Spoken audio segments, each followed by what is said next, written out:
Hello दोस्तों, स्वागत है आप सभी का मेरे यूट्यूब चैनल सिविल सेवक यूपीएससी पीसीएस में। और हम विजन आईएएस की पीटी 365 कवर कर रहे थे। पॉलिटी कवर हो चुकी है ऑलरेडी, आप प्लेलिस्ट में जाके देख सकते हो। इकोनॉमी को हम 3 पार्ट में कवर कर रहे हैं, 2 वीडियो मैं बना चुका हूँ, 2 पार्ट कवर हो चुके हैं। बाकी का जो आज बचा हुआ है उसको कवर कर लेते हैं इस वीडियो में, ठीक है। तो आइए शुरू करते हैं। और अगर आपने अभी तक चैनल सब्सक्राइब नहीं किया है तो आप प्लीज़ सब्सक्राइब कर लो और अपने दोस्तों के साथ शेयर कर लो। तो अगला सेगमेंट है व्यवसाय, नवाचार और उद्यमिता का, और इसमें टॉपिक है बी रेडी इंडेक्स, ठीक है। तो किसने जारी किया है ये इंडेक्स? इसका पहला संस्करण लॉन्च हुआ है और वर्ल्ड बैंक ने बिजनेस रेडी बी इंडेक्स का पहला संस्करण लॉन्च किया है। बी रेडी को चरणबद्ध रूप से 3 साल में पूरी तरह से जारी किया जाएगा और 2024 से 2026 की अवधि वास्तव में इसका रोल आउट चरण है, काम का है नहीं। इसके प्रथम संस्करण में 50 अर्थव्यवस्थाएं शामिल हैं, ठीक है, जिसमें भारत शामिल नहीं है, तो ये आपको याद रखना है। बी रेडी फ्रेमवर्क विश्व बैंक की ease of doing business ranking की जगह जारी किया गया है। तो पहले आपने ये पता होगा ईज ऑफ डूइंग बिजनेस चलती थी जो अभी बंद कर दी गई है, तो उसकी जगह ये बी रेडी फ्रेमवर्क जारी किया गया है। 2021 में ईज ऑफ डूइंग बिजनेस बंद कर दी गई थी। भारत के उद्योग संवर्धन और आंतरिक व्यापार विभाग की व्यवसाय सुधार कार्य योजना रैंकिंग 2024 में बी रेडी इंडेक्स के कुछ संकेतक शामिल होंगे। अब बी रेडी इंडेक्स के विषय क्या है, मतलब कौन से संकेतक पर ये डिपेंड करेगा। एक तो व्यवसाय में प्रवेश क्या है, व्यवसाय का स्थान क्या है, यूटिलिटी सेवाएं क्या है, श्रम, वित्तीय सेवाएं, अंतर्राष्ट्रीय व्यापार, कराधान, विवाद समाधान, बाजार प्रतिस्पर्धा और व्यावसायिक दिवाला। तो ये कुल मिला के इसमें संकेतक शामिल होंगे। अगर इसके पिलर्स की बात करें तो इसको हम छोड़ सकते हैं, ठीक है। याद रखना है कि किसने जारी किया है और भारत इसमें फिलहाल शामिल नहीं है, ठीक है। अभी 50 अर्थव्यवस्थाएं इसमें शामिल हैं। बी रेडी इंडेक्स है क्या? तो यह विश्व बैंक समूह की ओर से डेटा संग्रह और विश्लेषण की एक नई परियोजना है। इस सूचकांक के जरिए दुनिया भर के देशों में व्यवसाय और निवेश के माहौल का आकलन किया जाता है और इसके साथ एक वार्षिक कारपोरेट रिपोर्ट भी जारी की जाएगी। इसका लक्ष्य 3 मुख्य क्षेत्रों पर ध्यान केंद्रित करके अपने उद्देश्यों को प्राप्त करना है। और ये मुख्य क्षेत्र कौन से होंगे? एक तो सुधार का समर्थन, दूसरा नीतिगत मार्गदर्शन और तीसरा है विश्लेषण और अनुसंधान, ठीक है। तो कुल मिलाकर ये जो 3 मुख्य क्षेत्र हैं इन पर ध्यान केंद्रित करना है। अगला है भारत का स्टार्टअप इकोसिस्टम। तो वाणिज्य और उद्योग मंत्रालय ने भारत के स्टार्टअप इकोसिस्टम के लिए Bharat startup knowledge access registry यानी भास्कर पहल की शुरुआत की है। अब ये है क्या, आगे देखते हैं। भास्कर पहल एक महत्वपूर्ण प्लेटफॉर्म के रूप में कार्य करेगी और ये किसने शुरू किया है? वाणिज्य एवं उद्योग मंत्रालय ने। इसे स्टार्टअप्स व निवेशकों सहित उद्यमशीलता इकोसिस्टम के भीतर प्रमुख हितधारकों के बीच सहयोग को केंद्रीकृत, सुव्यवस्थित और बढ़ाने के लिए तैयार किया गया है। इसका प्राथमिक लक्ष्य स्टार्टअप इकोसिस्टम के तहत हितधारकों के लिए विश्व की सबसे बड़ी डिजिटल रजिस्ट्री बनाना है। तो ये इसका काम है। यह पहल स्टार्टअप इंडिया कार्यक्रम के अंतर्गत संचालित की जाएगी, जिसका उद्देश्य देश में नवाचार को बढ़ावा देना और निवेश को प्रोत्साहित करना था, ठीक है। अब भास्कर की मुख्य विशेषताएं हम देख लेते हैं। एक तो इसमें क्या होगा? व्यक्तिगत पहचान बनाना, ठीक है। व्यक्तिगत पहचान बनाई जाएगी इसमें, यानी आइडेंटिटी कार्ड मान सकते हैं। खोज क्षमता, तो शक्तिशाली खोज सुविधाओं के माध्यम से यूजर आसानी से प्रासंगिक संसाधनों और अवसरों का पता लगा सकते हैं। ग्लोबल ब्रांडिंग, यह नवाचार हब के रूप में भारत की वैश्विक प्रतिष्ठा को बढ़ावा देगा। बाधा रहित इंटरैक्शन के लिए स्टार्टअप्स और हितधारकों के बीच के अंतराल को यह समाप्त करेगा। और कुशल स्केलिंग के लिए भास्कर स्टार्टअप्स को महत्वपूर्ण उपकरणों और ज्ञान तक तत्काल केंद्रीकृत पहुंच प्रदान करेगा, ठीक है। तो ये इसकी मुख्य विशेषताएं होंगी। भारत के स्टार्टअप इकोसिस्टम की बात करें तो हुरून रिसर्च इंस्टीट्यूट ने ग्लोबल यूनिकॉर्न इंडेक्स 2024 जारी किया। किसने जारी किया है? हुरून रिसर्च इंस्टीट्यूट ने जारी किया है। 2023 में भारत में कितने? 67 यूनिकॉर्न थे। और यूनिकॉर्न स्टार्टअप की संख्या के मामले में, ठीक है, नंबर 1 पर है यूएसए। यूनिकॉर्न के मामले में नंबर 1 पर यूएसए है और नंबर 2 पर कौन है? चाइना, ठीक है। नंबर 3 पर कौन है? नंबर 3 पर है इंडिया। तो ये आपको याद रखना है।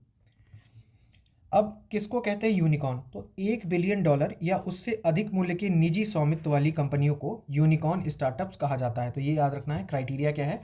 जो $1 बिलियन या उससे अधिक की जो निजी स्वामित्व वाली कंपनी होती हैं उनको यूनिकॉर्न स्टार्टअप्स कहा जाता है। ये कंपनियां पब्लिक एक्सचेंजों में सूचीबद्ध नहीं होती हैं और इन्हें वेंचर फंड से वित्त पोषण प्राप्त होता है, ठीक है। इनकी 2 कैटेगरी दी हैं। जैसे एक होता है गजल्स स्टार्टअप, तो ये ऐसे स्टार्टअप होते हैं जो 3 साल के भीतर यूनिकॉर्न बन जाते हैं। और एक होता है चीता स्टार्टअप, जो 5 वर्षों के भीतर यूनिकॉर्न बनने की जिनके अंदर क्षमता होती है उनको बोलते हैं चीता स्टार्टअप। वाणिज्य एवं उद्योग मंत्रालय के अंतर्गत DPIIT व्यवसायों को स्टार्टअप के रूप में मान्यता देता है। कौन मान्यता देता है? उद्योग संवर्धन और आंतरिक व्यापार विभाग। अब कोई स्टार्टअप, ठीक है, उसको कैसे, उसकी क्या क्राइटेरिया रहेगी, इसके लिए यहाँ पर मानदंड दिए गए हैं। एक तो किसी व्यवसाय को उसके निगमन की तारीख से 10 वर्ष की अवधि तक स्टार्टअप माना जाएगा, ठीक है, तो यानी केवल 10 वर्ष तक कोई स्टार्टअप माना जाएगा। स्टार्टअप को प्राइवेट लिमिटेड कंपनी या लिमिटेड लाइबिलिटी पार्टनरशिप के रूप में पंजीकृत होना चाहिए। पिछले किसी भी वित्तीय वर्ष में 100 करोड़ रुपए से अधिक का टर्नओवर नहीं होना चाहिए। अगर इससे ज़्यादा हो जाएगा तो ये इसकी क्राइटेरिया से बाहर हो जाएगा। अगला है स्टार्टअप के लिए फंडिंग के प्रमुख स्रोत क्या होते हैं। एक तो वेंचर कैपिटल होते हैं। वेंचर कैपिटल मतलब अगर मान लीजिए कोई आप शुरू कर रहे हो ना, तो उसके पहले वो जो उसमें इन्वेस्ट करते हैं, वेंचर कैपिटल हो गए, प्राइवेट इक्विटी हो गए, एंजल फंड हो गए, तो ये सारी चीज़ें हो गई। वेंचर कैपिटल फंड को वैकल्पिक निवेश कोष माना जाता है, ठीक है। अब ये 3 श्रेणियाँ आपकी किसी काम की है नहीं, पढ़ना हो तो आप एक बार रीडिंग मार सकते हो। बाकी वेंचर कैपिटलिस्ट की बात करें तो वे संस्थागत निवेशकों में जुटाए गए फंड का प्रबंधन करते हैं और बड़ी मात्रा में निवेश करते हैं, ठीक है। वे आमतौर पर ऐसे स्टार्टअप में निवेश करते हैं जिनकी बाजार में पहले से ही अच्छी पैठ है और जिनके पास एक मान्य बिजनेस मॉडल है। मतलब अगर किसी के पास एक बढ़िया प्लान है तो वहाँ पर वो इन्वेस्ट करते हैं।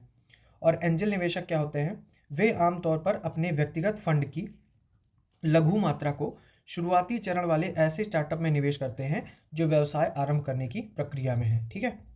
तो ये हो गया। फिर है स्टार्टअप्स के लिए की गई अन्य पहले कौन सी हैं। एक तो हो गया DPIIT द्वारा स्टार्टअप इंडिया का मार्ग पोर्टल जारी किया गया था, ठीक है, एक मार्ग पोर्टल हो गया। दूसरा, स्टार्टअप के लिए फंड ऑफ फंड्स योजना। DPIIT ने स्टार्टअप इंडिया पहल शुरू की है। इस पहल का उद्देश्य नवाचार को बढ़ावा देने और निवेश को प्रोत्साहित करने के लिए मजबूत इकोसिस्टम का निर्माण करना है। तो एक ही हो गया। भारत सरकार के विज्ञान एवं प्रौद्योगिकी विभाग ने स्टार्टअप अनुदान निधि कार्यक्रम शुरू किया है। किसने शुरू किया है? Department of science and technology ने, ठीक है। फिर उत्पाद नवाचार विकास और समृद्धि के लिए माइटी का स्टार्टअप एक्सेलरेटर समृद्ध, तो ये एक पोर्टल शुरू किया गया है और ये माइटी ने शुरू किया है। फिर प्रधानमंत्री मुद्रा योजना, तो इसके तहत वाणिज्यिक बैंकों, गैर बैंकिंग वित्तीय कंपनियों यानी NBFC आदि के माध्यम से गैर कारपोरेट और गैर कृषि क्षेत्र के लघु सूक्ष्म उद्यमों को 20 लाख रुपए तक का ऋण उपलब्ध कराया जाता है, ठीक है। बात करते हैं एंजल टैक्स की। तो बजट 2024-25 में सरकार ने सभी वर्गों के निवेशकों के लिए एंजल टैक्स को समाप्त करने की घोषणा कर दी है, ठीक है। तो बजट 2024-25 जो आया था उसमें एंजल टैक्स को ख़त्म कर दिया गया है। अब एंजल टैक्स था क्या? तो एंजल टैक्स गैर सूचीबद्ध कंपनियों या स्टार्टअप द्वारा जुटाई गई अतिरिक्त राशि पर लगाया जाने वाला आयकर है, ठीक है। ये जो गैर सूचीबद्ध कंपनियां हैं, स्टार्टअप ने कोई अतिरिक्त राशि जुटाई है तो उस पर लगाया जाने वाला आयकर है। इसके तहत स्टार्टअप का उचित बाजार मूल्य और उसके द्वारा अधिक जुटाई गई राशि को आय माना जाता है और इस अतिरिक्त आय पर एंजल टैक्स लगाया जाता है। इसे मनी लॉन्ड्रिंग और कर चोरी पर अंकुश लगाने के लिए कब शुरू किया गया था? 2012 में शुरू किया गया था। यह आयकर अधिनियम 1961 की धारा 56 के तहत लगाया जाता था, ठीक है। ये इतने सेक्शन हैं, एक इतने तो नहीं पूछा गया इतना डिटेल में, तो ये याद रखना है। बाकी एंजल टैक्स समाप्त होने से स्टार्टअप की रिवर्स फ्लिपिंग को बढ़ावा मिलेगा। अब रिवर्स फ्लिपिंग होता क्या है? तो इसमें वे भारतीय कंपनियां शामिल हैं जो शुरू में विदेश में स्थापित हुई थी, लेकिन बाद में रणनीतिक रूप से उन कंपनियों ने अपने कानूनी मुख्यालय को वापस भारत में स्थानांतरित कर लिया, जैसे कि फ़ोनपे हो गया, ग्रो हो गया। तो क्या हुआ कि ये फ़ोनपे वगैरह भारतीय कंपनियां हैं जो पहले विदेश में स्थापित हुई थी, ठीक है। इनकी जो फाउंडेशन थी वो विदेश में थी, लेकिन बाद में इन्होंने क्या किया, अपना जो मुख्यालय है वो वापस भारत में स्थानांतरित कर दिया, और ये क्या हो गया? Reverse flipping. अगला टॉपिक है पेटेंट संशोधन नियम 2024, ठीक है। तो ये हाल ही में वाणिज्य एवं उद्योग मंत्रालय ने उद्योग संवर्धन और आंतरिक व्यापार विभाग ने पेटेंट अधिनियम 1970 के तहत कुछ संशोधन किया है, जिसको पेटेंट संशोधन अधिनियम 2024 कहा गया है, ठीक है। अब इसमें क्या आया है? पेटेंट की बात करें तो पेटेंट संरक्षण का मतलब है कि पेटेंट मालिक की सहमति के बिना आविष्कार का व्यावसायिक रूप से उत्पादन नहीं हो सकता, उपयोग, वितरण, आयात या बिक्री दूसरों द्वारा नहीं किया जा सकता है। यानी अगर आपने कोई चीज़ बनाई है और वो यूनिक है, ठीक है, और उसको मतलब पेटेंट मिल गया है, तो आपकी सहमति के बिना उसका कोई यूज़ नहीं हो सकता है। पेटेंट प्रादेशिक अधिकार के दायरे में आता है, यानी जिस देश में पेटेंट दिया गया है वहाँ पर ही ये लागू होगा, बाहर कहीं लागू नहीं होगा। पेटेंट के विनियमन की बात करें तो वैश्विक स्तर पर विपो करता है, ठीक है। विपो जो है ये पेटेंट और आईपीआर को नियंत्रित करता है। साथ ही ये बौद्धिक संपदा पर अभिसमय जो हुए हैं और जो संधियां हुई हैं उनको भी लागू करना सुनिश्चित कराता है। और वो कौन सी संधियां, जैसे एक पेरिस कन्वेंशन हो गया, पेटेंट सहयोग संधि हो गया, और एक हो गया बुडापेस्ट संधि। तो इसको क्रियान्वित करने में किसका हाथ होता है? विपो का, ठीक है। 1994 में डब्ल्यूटीओ के ट्रिप्स पर भी हस्ताक्षर किए गए थे। यह विश्व में बौद्धिक संपदा पर सबसे व्यापक बहुपक्षीय समझौता है। भारत में जो होता है पेटेंट अधिनियम, ये भारत में पेटेंट अधिनियम 1970 के जरिए पेटेंट का विनियमन किया जाता है, ठीक है। पेटेंट अधिनियम 2005 में संशोधन हुआ था, जिसके तहत क्या आया कि फार्मास्यूटिकल और कृषि रसायनों से जुड़े क्षेत्रकों को भी प्रोडक्ट पेटेंट यानी उत्पाद पेटेंट संरक्षण के दायरे में लाया गया। पेटेंट अधिनियम 1970 के अनुसार पेटेंट की अवधि कितनी होगी? 20 वर्ष होगी। और भारत में कुछ चीज़ों का पेटेंट नहीं कराया जा सकता, जैसे पौधे या जानवर का या उनका कोई भी हिस्सा हो, बीज, उनकी किस्में या कोई प्रजातियां हों, पौधों और पशुओं के उत्पादन या प्रवर्धन के लिए अनिवार्य जैविक प्रक्रियाएं। तो इन सब चीज़ों में जो है पेटेंट नहीं कराया जा सकता। किसी आविष्कार के पेटेंट योग्य होने के लिए मानदंड क्या होते हैं? एक तो यह है पेटेंट के दायरे से बाहर नहीं, यह उन आविष्कारों की श्रेणियों के अंतर्गत नहीं आना चाहिए जिन्हें संबंधित क्षेत्राधिकार के तहत पेटेंट के दायरे से बाहर रखा गया है। तो हमने ऊपर देखा कि कहाँ नहीं कराया जा सकता है। आविष्कार नया होना चाहिए और पहले से उस पर किसी का दावा नहीं होना चाहिए। औद्योगिक उपयोग के ये लायक होना चाहिए। और इन्वेंटिव स्टेप यानी इसमें कोई ना कोई इनोवेशन अप्रोच अवश्य शामिल होना चाहिए। आविष्कार में एक अभिनव दृष्टिकोण होना चाहिए। तो ये मानदंड है अगर आपको पेटेंट लेना है। अब नया प्रावधान क्या आया है, ठीक है। पहला इसमें सर्टिफिकेट ऑफ इन्वेंटरशिप यानी नए सर्टिफिकेट ऑफ इन्वेंटरशिप की शुरुआत की गई है। इसके द्वारा पेटेंट किए गए आविष्कार में इन्वेंटर के योगदान को चिन्हित किया जाएगा, ठीक है। फिर पेटेंट परीक्षण के लिए समय सीमा घटा दी गई है। पहले सीमा थी 48 माह की, अब कितनी कर दी गई है? 31 माह कर दी गई है। पेटेंट नवीनीकरण शुल्क यानी पेटेंट को अगर रिन्यूअल कराना है तो उस शुल्क में 10% की कमी की गई है। और पेटेंट के क्रियान्वयन संबंधी विवरण दाखिल करने की आवृत्ति, ठीक है, इसे प्रत्येक वित्त वर्ष में एक बार से घटाकर प्रत्येक 3 वित्त वर्ष में एक बार कर दिया गया है। अब इससे जुड़ी चुनौतियां क्या हैं? एक तो है पेटेंट की एवरग्रीनिंग यानी इसमें कंपनियां दवा पर पेटेंट अवधि बढ़ाने के लिए फार्मूलेशन में मामूली बदलाव करती हैं, जिससे और अधिक समय तक दवा पर उनका एकाधिकार बना रहता है। अनिवार्य लाइसेंसिंग की अनुमति देना, ये कुछ चुनौतियां हैं, ठीक। बाकी भारत में पेटेंट दाखिल करने की प्रक्रिया को आसान बनाने के लिए क्या कदम उठाए गए हैं? एक तो राष्ट्रीय बौद्धिक संपदा अधिकार आईपीआर नीति 2016 जारी की गई। यह दोहा विकास एजेंडा और ट्रिप्स समझौते की प्रति भारत की प्रतिबद्धता को दोहराता है, ठीक है। इसमें क्या शामिल है? स्टार्टअप्स बौद्धिक संपदा संरक्षण और आईपी मित्र को सुगम बनाने के लिए योजना शुरू की गई। राष्ट्रीय बौद्धिक संपदा जागरूकता मिशन शुरू किया गया और पेटेंट फैसिलिटेशन प्रोग्राम शुरू किया गया है। तो ये भारत की तरफ से इसमें कुछ कदम उठाए गए हैं, ठीक है। अगला है ट्रेड सीक्रेट्स और आर्थिक जासूसी। तो विधि आयोग ने व्यापार रहस्य यानी ट्रेड सीक्रेट्स और आर्थिक जासूसी पर अपनी 289 रिपोर्ट प्रकाशित की है। अब ट्रेड सीक्रेट्स है क्या? ऐसी गोपनीय व्यावसायिक जानकारी जिसे बेचा जा सकता है या जिसका लाइसेंस लिया जा सके, ये ट्रेड सीक्रेट्स कहलाती हैं। यह बौद्धिक संपदा अधिकारों के आईपीआर के क्षेत्र में अपेक्षाकृत नया है। तो कुल मिला के जो ट्रेड सीक्रेट्स हैं ये भी आईपीआर के अंतर्गत आते हैं। आर्थिक जासूसी किसी अन्य देश को लाभ पहुंचाने के लिए घरेलू कंपनियों और सरकारी संस्थाओं से गोपनीय जानकारी को जानबूझकर हासिल करने का कार्य आर्थिक जासूसी कहलाता है। और यह आर्थिक, औद्योगिक या वाणिज्यिक प्रकृति का हो सकता है, ठीक है। तो एक ये भी चीज़ है। ट्रेड सीक्रेट्स और आर्थिक जासूसी पर मौजूदा कानूनी फ्रेमवर्क हैं क्या? तो भारत में ट्रेड सीक्रेट्स के दुरुपयोग की समस्या के समाधान हेतु तो कोई एकल कानून नहीं है, ठीक है। अगर कोई ट्रेड सीक्रेट्स का दुरुपयोग करता है तो उसके लिए कोई फिलहाल कानून नहीं है। इंडियन कॉन्ट्रैक्ट एक्ट 1872 और स्पेसिफिक रिलीफ एक्ट 1963 दोनों कानून कॉन्ट्रैक्ट संबंधी मामलों पर लागू होते हैं। भारतीय न्याय संहिता 2023 में भी इसी तरह के प्रावधान किए गए हैं, ठीक है। तो आगे अगला टॉपिक क्या है? वैश्विक नवाचार सूचकांक 2024 और सामाजिक उद्यमिता। हाल ही में विश्व बौद्धिक संपदा संगठन यानी विपो, कार्नेल यूनिवर्सिटी और इनसीड बिजनेस स्कूल ने संयुक्त रूप से वैश्विक नवाचार सूचकांक जारी किया है। तो किसने जारी किया है? एक तो विपो है और दूसरा इनसीड भी है इसमें, ठीक है। इतना ही पूछते हैं, विपो, कॉर्नेल यूनिवर्सिटी और इनसीड। अगर कहीं पर आपको विपो दिखे तो आप विपो ही मार सकते हो। इसकी थीम क्या थी?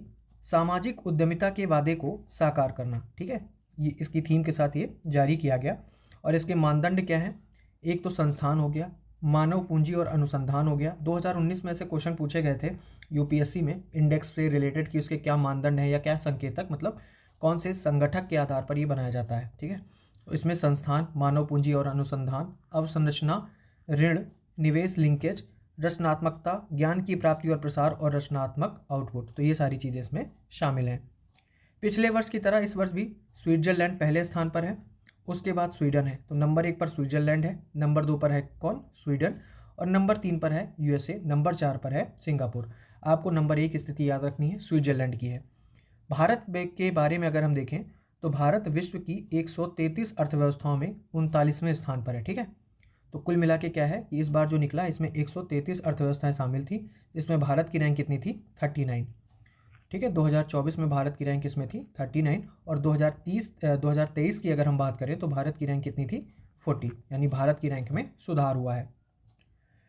फिर बेंगलुरु, दिल्ली, चेन्नई और मुंबई विज्ञान एवं प्रौद्योगिकी को शीर्ष 100 क्लस्टर में शामिल किया गया है। तो ये शीर्ष 100 क्लस्टर में शामिल है बेंगलोर, दिल्ली, चेन्नई और मुंबई। अगर हम विपो की अगर हम बात करते हैं तो विपो का फुल फॉर्म क्या है? वर्ल्ड इंटेलेक्चुअल प्रॉपर्टी ऑर्गेनाइजेशन, यानी विश्व बौद्धिक संपदा संगठन, जिसका हेडक्वार्टर कहाँ है? जिनेवा, स्विट्जरलैंड में। इसकी स्थापना कब हुई थी? इसकी स्थापना हुई थी विपो की 1967 में। ठीक है, 1967 में विपो कन्वेंशन के तहत इसकी स्थापना हुई थी। यह संयुक्त राष्ट्र की एक विशेष एजेंसी है। यह आईपी सेवाओं, नीति, सूचना और सहयोग के लिए वैश्विक फोरम है। भारत सहित 193 देश जो हैं ये इसके सदस्य हैं।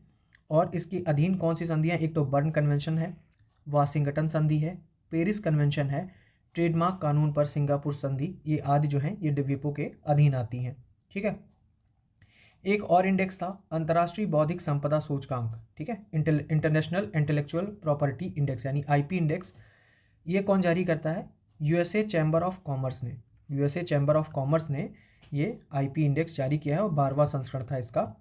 और इस सूचकांक में शीर्ष देश की अगर हम बात करें तो नंबर 1 पर था यूएसए, नंबर 2 पर था यूके, यूनाइटेड किंगडम, और नंबर 3 पर कौन था? फ्रांस। ठीक है, 55 देशों की अर्थव्यवस्था इसमें शामिल की गई थी। और इन 55 देशों की अर्थव्यवस्थाओं में भारत की रैंक कितनी थी? भारत था 42 नंबर पर। ठीक है, इंडिया की कितनी थी? 42 रैंक थी इसमें। आगे देख लेते हैं। अगला टॉपिक है बौद्धिक संपदा, आनुवांशिक संसाधनों और संबंधित पारंपरिक ज्ञान पर संधि। न्यूज़ में क्यों है? तो विपो ने बौद्धिक संपदा, आनुवांशिक संसाधनों और संबंधित पारंपरिक ज्ञान पर संधि को अपनाया है। यह विपो की पहली संधि है जो आईपी यानी बौद्धिक संपदा, आनुवांशिक संसाधन और पारंपरिक ज्ञान के बीच संबंधों को स्पष्ट करती है। इस संधि को भारत सहित 150 से अधिक देशों के बीच आम सहमति से अपनाया गया था। और यह संधि 15 पक्षकारों द्वारा पुष्टि किए जाने के बाद 3 महीने बाद लागू होगी। ठीक है, यानी जब 15 पक्षकार इसकी पुष्टि कर देंगे तो ये 3 महीने बाद लागू हो जाएगी। विपो का कोई भी सदस्य देश इस संधि का पक्षकार बन सकता है। फिर आनुवांशिक संसाधनों और संबंधित पारंपरिक ज्ञान के स्तर पर संधि के निम्नलिखित उद्देश्य हैं। उद्देश्य क्या है?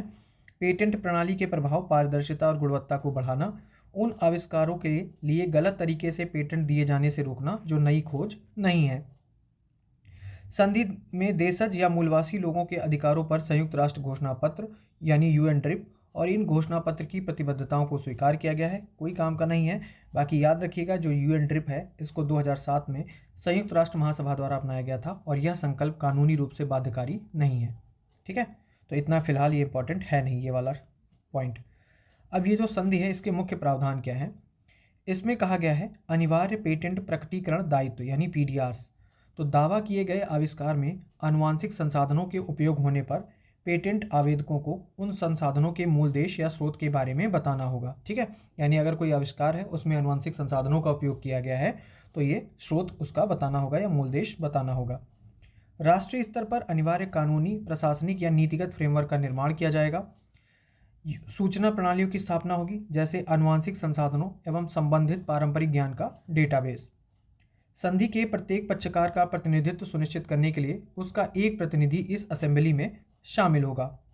अन्य प्रावधान की अगर हम बात करें तो विकासशील देशों या बाजार उन्मुख अर्थव्यवस्था को अपनाने की दिशा में अग्रसर देशों की भागीदारी सुनिश्चित करने के लिए वित्तीय सहायता एक तो दिया जाएगी, यानी जो विकासशील देश हैं उन्हें वित्तीय सहायता मिलेगी। इस संधि के लागू होने से पहले दायर किए गए पेटेंट पर यह लागू नहीं होगी, ठीक है, यानी जब संधि हुई है उसके पहले जो पेटेंट मिल गए हैं उन पर यह लागू नहीं होगी। इस संधि के प्रशासनिक कार्य विपो के अंतर्राष्ट्रीय ब्यूरो द्वारा संपन्न किए जाएंगे। फिर भारत के पारंपरिक ज्ञान और आनुवांशिक संसाधनों की सुरक्षा हेतु क्या सरकारी उपाय किए गए हैं। एक तो पहला है पारंपरिक ज्ञान डिजिटल लाइब्रेरी यानी TKDL। ये भारत के समुदायों के पारंपरिक ज्ञान का डिजिटल संग्रह या डेटा है। इससे बायो पायरेसी और गलत तरीके से पेटेंट कराने को रोकने में मदद मिलेगी। भारतीय पेटेंट अधिनियम 1970, इसमें पेटेंट प्रकटीकरण दायित्व तंत्र को अपनाया गया है, ठीक है। फिर है पौधा किस्म और कृषक अधिकार संरक्षण अधिनियम 2001, जैव विविधता अधिनियम 2002, वन अधिकार अधिनियम 2006 और GI टैग अधिनियम 1999। यूनेस्को द्वारा मान्यता, योग को यूनेस्को की अमूर्त सांस्कृतिक विरासत सूची में शामिल किया गया है। तो मान लीजिए पूछ सकते हैं कि भारत के पारंपरिक ज्ञान और आनुवंशिक संसाधनों की सुरक्षा हेतु निम्नलिखित में से कौन उपाय हैं या कौन से नहीं है, ठीक है। तो अगला टॉपिक क्या है, अवसंरचना यानी इंफ्रा में हम देखते हैं। तो पहला टॉपिक है PM गति शक्ति राष्ट्रीय मास्टर प्लान। तो PM गति शक्ति राष्ट्रीय मास्टर प्लान की शुरुआत के 3 वर्ष पूरे हो गए हैं।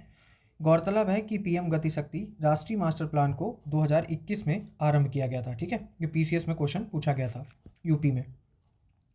PM गति शक्ति की अगर हम बात करें तो यह योजना 7 इंजनों द्वारा संचालित है। अब इसमें 7 इंजन कौन कौन से शामिल हैं वो ध्यान देने वाली बात है। नंबर 1 पर है रेलवे, नंबर 2 पर है सड़क, नंबर 3 पर बंदरगाह, नंबर 4 पर जलमार्ग, नंबर 5 पर हवाई अड्डे, नंबर 6 पर मास ट्रांसपोर्ट और नंबर 7 पर है लॉजिस्टिक्स अवसंरचना, ठीक है। बाकी अगर हम बात करें PM गति शक्ति राष्ट्रीय मास्टर प्लान के बारे में तो इसमें क्या है, इसे बिसाग यानी Bhaskaracharya national institute for space applications and geo informatics ने डिजिटल मास्टर प्लानिंग टूल के रूप में विकसित किया है। ऐसा GIS प्लेटफॉर्म का उपयोग करके किया गया है। इसे ओपन सोर्स तकनीक के आधार पर बनाया गया है और भारत सरकार के क्लाउड मेघराज पर होस्ट किया गया है। यह इसरो सैटेलाइट इमेजरी और survey of India base map को एकीकृत करता है, ठीक है। अब इसके लक्ष्य क्या हैं ये हम देखते हैं। इसमें लक्ष्य है कि राजमार्ग की लंबाई को बढ़ाकर 2 लाख किलोमीटर से अधिक करना है। वित्त वर्ष 2025 तक रेलवे की माल ढुलाई क्षमता को बढ़ाकर 1600 टन तक पहुंचाना है। 4,54,200 सर्किट किलोमीटर ट्रांसमिशन लाइनों के माध्यम से पावर ग्रिड के पहुंच का विस्तार करना है। वित्त वर्ष 2025 तक नवीकरणीय क्षमता को बढ़ाकर 225 गीगावाट करना है और लगभग 17,000 किलोमीटर गैस पाइपलाइनों का निर्माण कार्य पूरा करना है। तो बेसिकली ये जो टॉपिक है ये मेंस का टॉपिक है, ठीक है। प्रीलिम्स के लिए फिलहाल तो इसमें कुछ है नहीं, इसलिए आगे देखते हैं। अगला है भारत में सार्वजनिक निजी भागीदारी PPP फ्रेमवर्क, ठीक है, पब्लिक प्राइवेट पार्टनरशिप। विश्व बैंक समूह द्वारा जारी बेंचमार्किंग इंफ्रास्ट्रक्चर डेवलपमेंट रिपोर्ट में विश्व की 140 अर्थव्यवस्थाओं में PPP के विनियामक क्षेत्र का विश्लेषण किया गया है, ठीक है। तो यानी 140 अर्थव्यवस्थाओं में जो ये मॉडल है उसका विश्लेषण हुआ है वर्ल्ड बैंक की एक रिपोर्ट में। अब उसमें भारत में क्या है वो देखते हैं। भारत में जो मौजूदा PPP विनियामक फ्रेमवर्क है उसकी बात की जा रही है। आर्थिक कार्य विभाग के तहत निजी निवेश इकाई, तो यह इकाई PPP से संबंधित नीतिगत मामलों के लिए जिम्मेदार है। भारत में PPP मॉडल यहाँ पर दिए हुए हैं, ठीक है, ये हमारे लिए इम्पॉर्टेंट है। तो पहला है HAM यानी हाइब्रिड एन्युटी मॉडल। इसमें EPC और BOT एन्युटी शामिल है। परियोजना लागत का 40% जो है वो सरकार द्वारा दिया जाता है और जो शेष 60% राशि है वो डेवलपर यानी जो बनाने वाला ही कंपनी है या ठेकेदार है उसके द्वारा होता है, ठीक है। बिल्ड ऑपरेट एंड ट्रांसफ़र यानी बॉट मॉडल, तो इसके तहत एक निजी संस्था सड़क का निर्माण डिजाइन और संचालन करती है। वह कुछ समय बाद स्वामित्व वापस सरकार को सौंप देती है। इसे नाम से स्पष्ट हो जाएगा, बिल्ड यानी बनाओ, ऑपरेट करो और जब आपकी जो भी लागत है वो निकल जाए तो सरकार को ट्रांसफ़र कर दो। फिर अगला है बिल्ड ओन ऑपरेट यानी बू, है ना। तो यह एक ऐसा मॉडल है जिसमें एक निजी संगठन सरकार से कुछ प्रोत्साहन के साथ किसी परियोजना या संरचना का निर्माण, स्वामित्व और संचालन करता है। तो इसमें अंतर क्या है कि इसमें सरकार को सौंप रहा है और इसमें सरकार को सौंप नहीं रहा है, ठीक है। इसमें सरकार से इसको प्रोत्साहन मिल रहा है। फिर है बॉट एन्युटी, सरकार निजी संस्थाओं को परियोजना के प्रदर्शन के आधार पर एन्युटी का भुगतान करती है। ऑपरेशन और मेंटेनेंस, तो यह विशेष सेवाओं या संपत्ति के रख रखाव के लिए अल्पकालीन अनुबंध होता है। अब ये हो गया। बाकी अगर महत्वपूर्ण जो पहले हुई हैं उनकी बात करें तो हम एक तो सार्वजनिक निजी भागीदारी मूल्यांकन समिति का निर्माण किया गया था। फिर है राष्ट्रीय मुद्रीकरण पाइपलाइन, ठीक है। इसका उद्देश्य मौजूदा सरकारी परिसंपत्तियों का मुद्रीकरण करके निवेश प्राप्त करना है और इसके तहत 4 वित्त वर्षों यानी वित्त वर्ष 2022 से 2025 में 6 लाख करोड़ का मुद्रीकरण का लक्ष्य रखा गया है। फिर है वायबिलिटी गैप फंडिंग स्कीम। यह परियोजना की व्यवहार्यता बढ़ाने के लिए परियोजना लागत का 40% तक पूंजी अनुदान प्रदान करती है।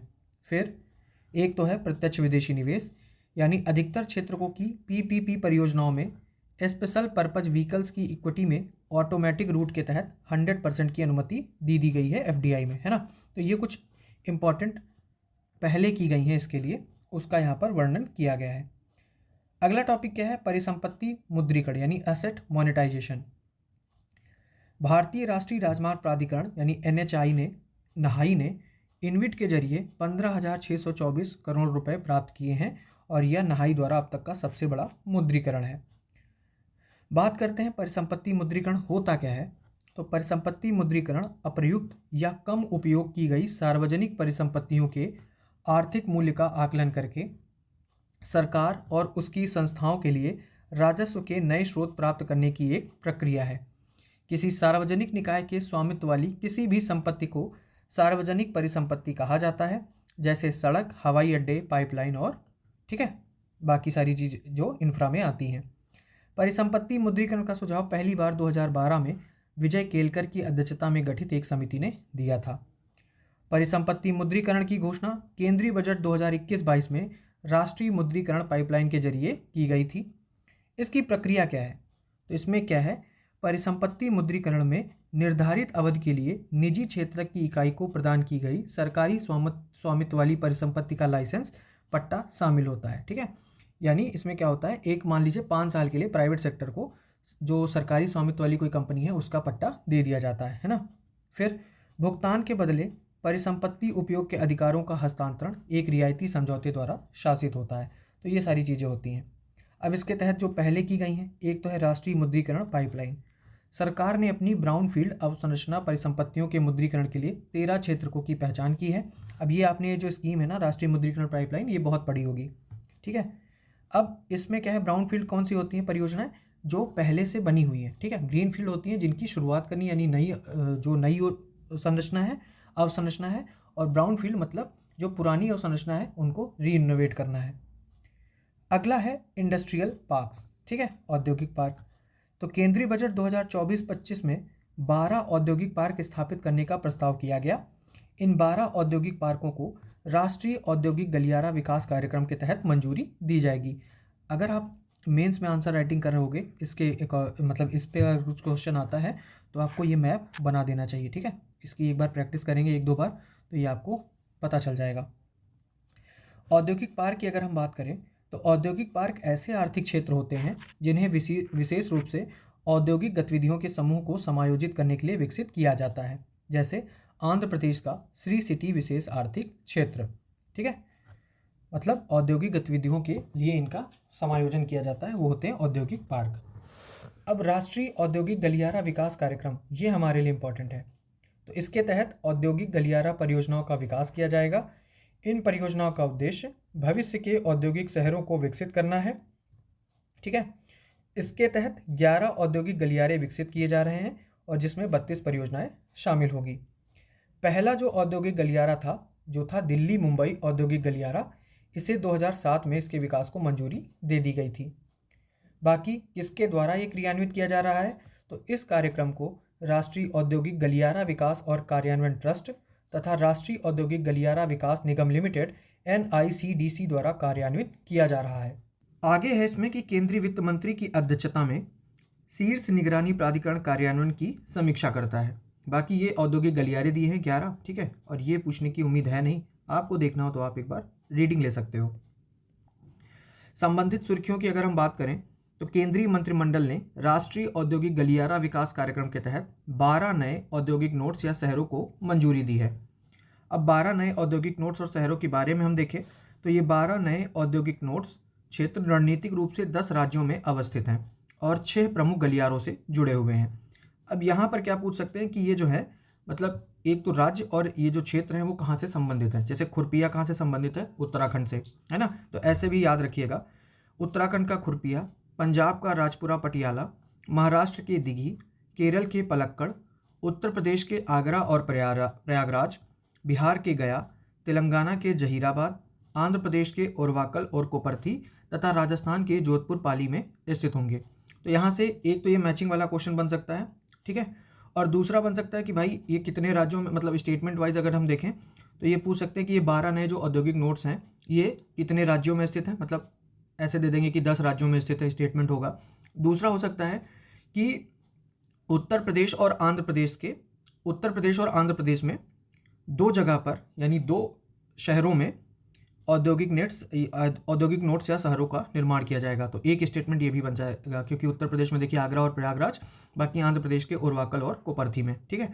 तो आप पढ़ते पढ़ते ना अपने आप क्वेश्चन बनाते चलेंगे तो आप एग्जामिनर हो जाएंगे और फिर दिमाग से खेल पाओगे। अगला क्या है, नए औद्योगिक शहरों का विकास वैश्विक मानकों के अनुसार ग्रीन फील्ड स्मार्ट शहरों के रूप में किया जाएगा। इन्हें प्लग एंड प्ले और वॉक टू वर्क की अवधारणाओं पर अहेड ऑफ डिमांड के आधार पर विकसित किया जाएगा, ठीक है। भारत के लॉजिस्टिक क्षेत्र की बात करें, वैसे तो ये टोटली जो है मेंस का टॉपिक है, बाकी इसमें देख लेते हैं। लॉजिस्टिक परफॉर्मेंस इंडेक्स रैंकिंग में, ठीक है, इन्वेस्ट इंडिया के अनुसार लॉजिस्टिक परफॉर्मेंस इंडेक्स रैंकिंग में भारत 2030 तक शीर्ष 25 देशों में शामिल होगा। कब? 2030 तक। अब लॉजिस्टिक प्रदर्शन सूचकांक है क्या? तो यह विश्व बैंक समूह द्वारा तैयार एक इंटरैक्टिव बेंचमार्किंग टूल है। इसे प्रत्येक 2 साल में जारी किया जाता है। तो याद रखिएगा, ये जो लॉजिस्टिक प्रदर्शन सूचकांक है कौन जारी करता है? ये जारी करता है वर्ल्ड बैंक, ठीक है। यह व्यापार से जुड़े लॉजिस्टिक्स में देशों के प्रदर्शन में आने वाली चुनौतियों और अवसरों के आधार पर उन्हें रैंक प्रदान करता है। अब इसके 6 पैरामीटर होते हैं। कौन सा? एक तो सीमा शुल्क का प्रदर्शन, अवसंरचना की गुणवत्ता, शिपमेंट की व्यवस्था में सुगमता, लॉजिस्टिक सेवाओं की गुणवत्ता, ट्रैकिंग और ट्रेसिंग तथा समयबद्धता, ठीक है। इसे विश्व बैंक ने जारी किया है। 139 देशों में भारत की रैंक क्या है? 38 नंबर पर है भारत।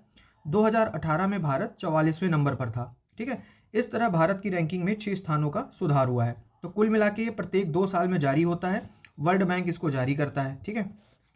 2022 में भारत में परिवहन के अलग अलग साधनों से माल ढुलाई, तो ये आप अगर आंसर राइटिंग करोगे तो वहाँ कोट कर सकते हो। लॉजिस्टिक क्षेत्र में सुधार के लिए क्या कदम उठाए गए हैं? एक तो राष्ट्रीय लॉजिस्टिक नीति 2022, ठीक है। फिर मल्टी मॉडल लॉजिस्टिक पार्क्स, इसके बारे में आपने सुना होगा। तो केंद्र सरकार ने 35 मल्टी मॉडल लॉजिस्टिक पार्क की स्थापना की योजना बनाई है। फिर एक ये है भारतमाला परियोजना। इस कार्यक्रम के तहत लगभग 65,000 किलोमीटर राष्ट्रीय राजमार्गों का निर्माण 2 चरणों में किया जाना है, ठीक है। समर्पित माल ढुलाई गलियारे, तो राष्ट्रीय रेल योजना 2030 में कुल माल ढुलाई में रेल से ढुलाई की हिस्सेदारी को 27% से बढ़ाकर 45% यानी 2030 तक 45% करने का लक्ष्य रखा गया है रेल से ढुलाई में। लॉजिस्टिक दक्षता संवर्धन कार्यक्रम, लीप एक कार्यक्रम है, पीएम गतिशक्ति है। यह लॉजिस्टिक दक्षता में सुधार पर लक्षित है, ठीक है। बाकी और सारी लीड सूचकांक हो गया, यूनिफाइड लॉजिस्टिक इंटरफेस प्लेटफॉर्म हो गया। फिर राष्ट्रीय लॉजिस्टिक नीति के लक्ष्य क्या है? ये जो 2022 वाली नीति देखिए उसमें लक्ष्य है एक कुशल लॉजिस्टिक इकोसिस्टम के लिए डेटा संचालित निर्णय समर्थन प्रणाली बनाना, लागत को जीडीपी के 8 से 9% के वैश्विक बेंचमार्क के बराबर लाना। अभी जो लागत है वो अधिक है, ठीक है। जो ग्लोबल बेंचमार्क है 8 से 9% का, उससे ज़्यादा है, शायद लगभग 14 से 15% की लागत आती है। लॉजिस्टिक प्रदर्शन सूचकांक रैंकिंग में सुधार कर 2030 तक शीर्ष 25 देशों में शामिल होना। तो ये जो नीति है इसके ये प्रमुख लक्ष्य हैं। एक है इसमें reciprocal exchange of logistics agreement, RELOS. तो रूस ने भारत के साथ reciprocal exchange of logistic agreement के मसौदे को मंजूरी दी है। अब ये है क्या? इसमें ये होगा कि भारत और रूस की सेनाओं को एक दूसरे के सैन्य अड्डों और बंदरगाहों पर लॉजिस्टिक एवं सहायता सुविधाएं प्राप्त करने में सक्षम बनाएगा, ठीक है। मतलब जो भारत और रूस की सेनाएं हैं उनके अपने अपने जो बंदरगाह हैं, सैन्य अड्डे हैं, वहां पर वो लॉजिस्टिक और सहायता सुविधाएं दे सकते हैं, ठीक है, आदान प्रदान कर सकते हैं। यह युद्ध और शांतिकालीन मिशनों के दौरान घरेलू बंदरगाहों एवं सैन्य अड्डों से दूर सेवा देते समय युद्धपोतों व विमानों को ईंधन, स्पेयर पार्ट्स, जहाज़ों की बर्थिंग तथा सैनिकों के लिए राशन प्राप्त करने की सुविधा प्रदान करेगा। अन्य देश जिनके साथ भारत ने ऐसे ही समझौते किए हैं, तो यूएसए के साथ ऐसा समझौता है, जापान के साथ है, ऑस्ट्रेलिया के साथ है, फ्रांस के साथ है, सिंगापुर और दक्षिण कोरिया। तो ये आपके लिए इंपॉर्टेंट हो जाता है, ठीक है। सिर्फ रसिया के साथ नहीं है, और भी 6 देश हैं, ठीक है, जिनके साथ भारत का ऐसा समझौता है। अगला टॉपिक है भारत का पत्तन क्षेत्रक, इंडियाज पोर्ट सेक्टर। तो हाल ही में प्रधानमंत्री नरेंद्र मोदी ने कहाँ पर, महाराष्ट्र के पालघर में वधावन बंदरगाह की आधारशिला रखी है। अब इसके बारे में देखेंगे। तो वधावन बंदरगाह का निर्माण महाराष्ट्र के पालघर जिले में दहानू शहर के पास किया जा रहा है और इसे भारत के 13वें महापत्तन, ठीक है, मेजर पोर्ट के रूप में स्थापित किया जाएगा। यह देश का सबसे बड़ा कंटेनर पोर्ट होगा, ठीक है, और यह भारत के सबसे बड़े डीप वाटर बंदरगाहों में भी शामिल होगा, तो ये याद रखिएगा। बाकी यह पत्तन लैंडलॉर्ड पोर्ट मॉडल के तहत संचालित होगा। लैंडलॉर्ड मॉडल होता क्या है, जहां पोर्ट अथॉरिटी विनियामक संस्था और लैंडलॉर्ड के रूप में कार्य करती है, वहीं निजी कंपनियां बंदरगाह का संचालन करती हैं, ठीक है। भारत के प्रमुख पत्तन यहाँ पर ये दिया हुआ, कांडला हो गया, मार्मागुआ होगा, बंगलौर, कोची, तूतीकोरिन, एन्नोर, चेन्नई, विशाखापत्तनम, कोलकाता, पारादीप, है ना। तो ये जो भारत के प्रमुख पत्तन हैं 12 यहाँ पर दिए हुए हैं। बाकी ये 13वें का निर्माण किया जा रहा है। भारत के पत्तन क्षेत्र की अगर हम बात करें, तो भारत का मात्रा की दृष्टि से लगभग 95% व्यापार और मूल्य की दृष्टि से लगभग 70% व्यापार समुद्री परिवहन के माध्यम से होता है, ठीक है। विश्व के लॉजिस्टिक परफॉर्मेंस इंडेक्स के अनुसार अंतर्राष्ट्रीय शिपमेंट श्रेणी में भारत 22वें स्थान पर है और यहाँ टर्न अराउंड टाइम, मतलब सामान उतारना और वापस जाना, 0.9 दिन है, जो संयुक्त राज्य अमेरिका, ऑस्ट्रेलिया और सिंगापुर की तुलना में बेहतर है। भारत में 12 महापत्तन है, 13 वधावन और 14 गलायथिया, ये अभी आपने देखा होगा, न्यूज़ में था, ठीक है, और 200 से अधिक लघु पत्तन है।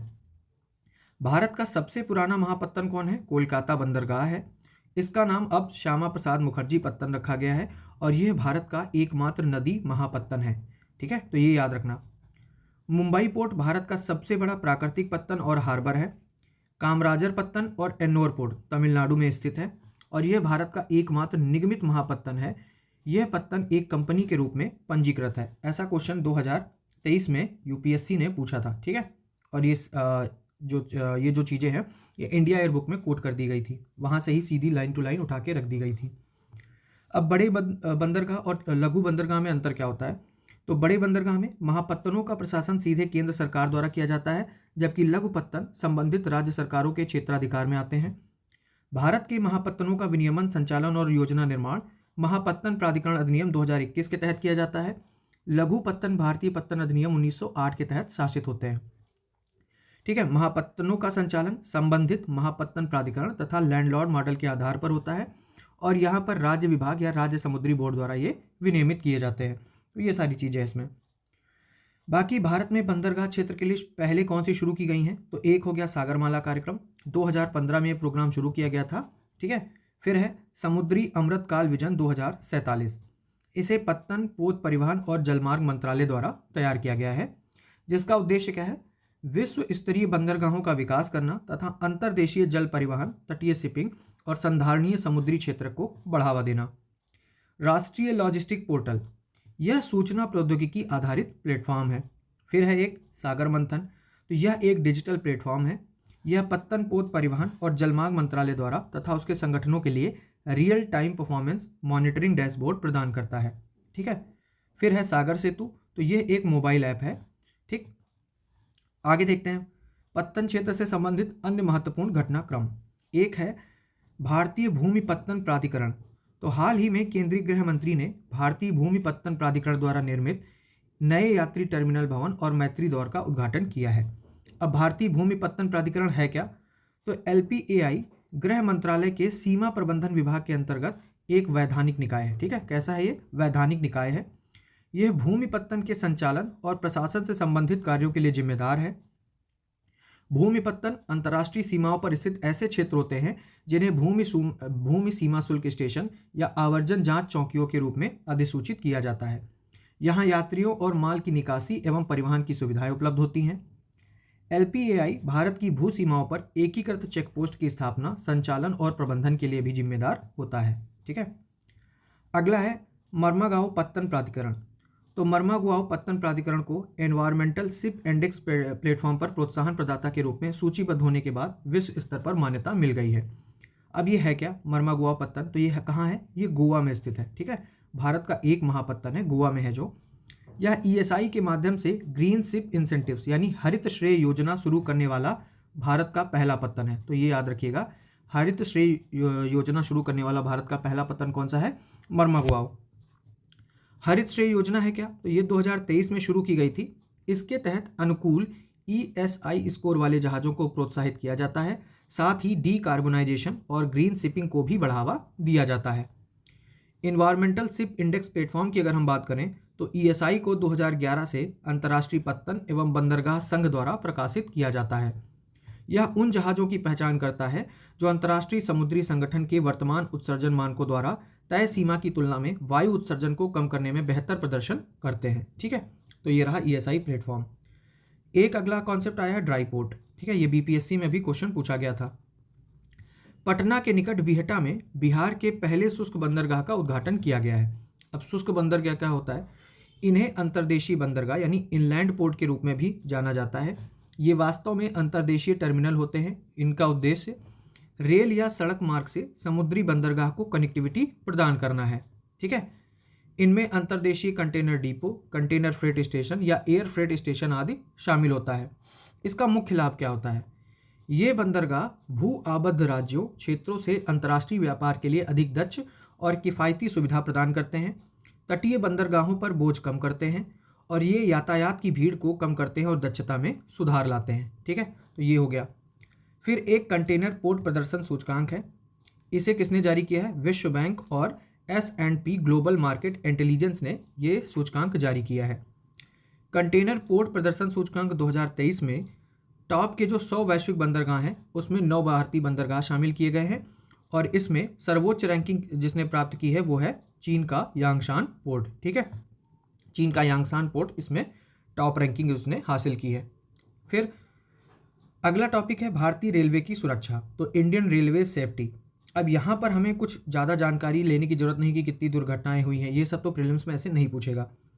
काम की चीज़ क्या है ये देखिए कि रेलवे ने क्या कदम उठाए। एक है राष्ट्रीय रेल संरक्षा कोष। इसकी स्थापना वर्ष 2017-18 में 1 लाख करोड़ रुपए की निधि से की गई थी। इसे 5 वर्ष की अवधि में रेलवे सुरक्षा से जुड़ी महत्वपूर्ण अवसंरचनाओं को अपग्रेड करने संबंधी कार्यों के लिए स्थापित किया गया था। ठीक है, यानी रेलवे की जो इंफ्रा है उसको अपडेट करने के लिए इसकी स्थापना हुई थी 2017-18 में 1 लाख करोड़ रुपए की निधि से। फिर है लिंक हाफमैन बूस्ट, कोचों को तेजी से अपनाया। यानी जो आप LHB कोच देखते हो, LHB कोचों को इंटीग्रल कोच फैक्ट्री के कोचों की तुलना में कहीं अधिक सुरक्षित माना जाता है। कवच प्रणाली जो हाल फिलहाल बहुत न्यूज़ में रहती है, इसे ट्रेन कोलिजन अवॉइडेंस सिस्टम यानी ट्रेन मतलब अगर कोई दुर्घटना होने वाली है उसको अवॉइड करने के लिए है ना के रूप में जाना जाता है। यह सिस्टम कैब सिग्नलिंग जैसी विशेषताओं से युक्त है जो उच्च रफ्तार और कोहरे वाले मौसम में भी कार्य कर सकता है। लेकिन हाल फिलहाल आपने देखा होगा जो बड़ी बड़ी प्रीमियम ट्रेन्स हैं वो भी मतलब कोहरे में 12 घंटे 13 घंटे लेट होती रही हैं। तो कुल मिला के अभी ये इफेक्टिवली काम नहीं कर पाया है।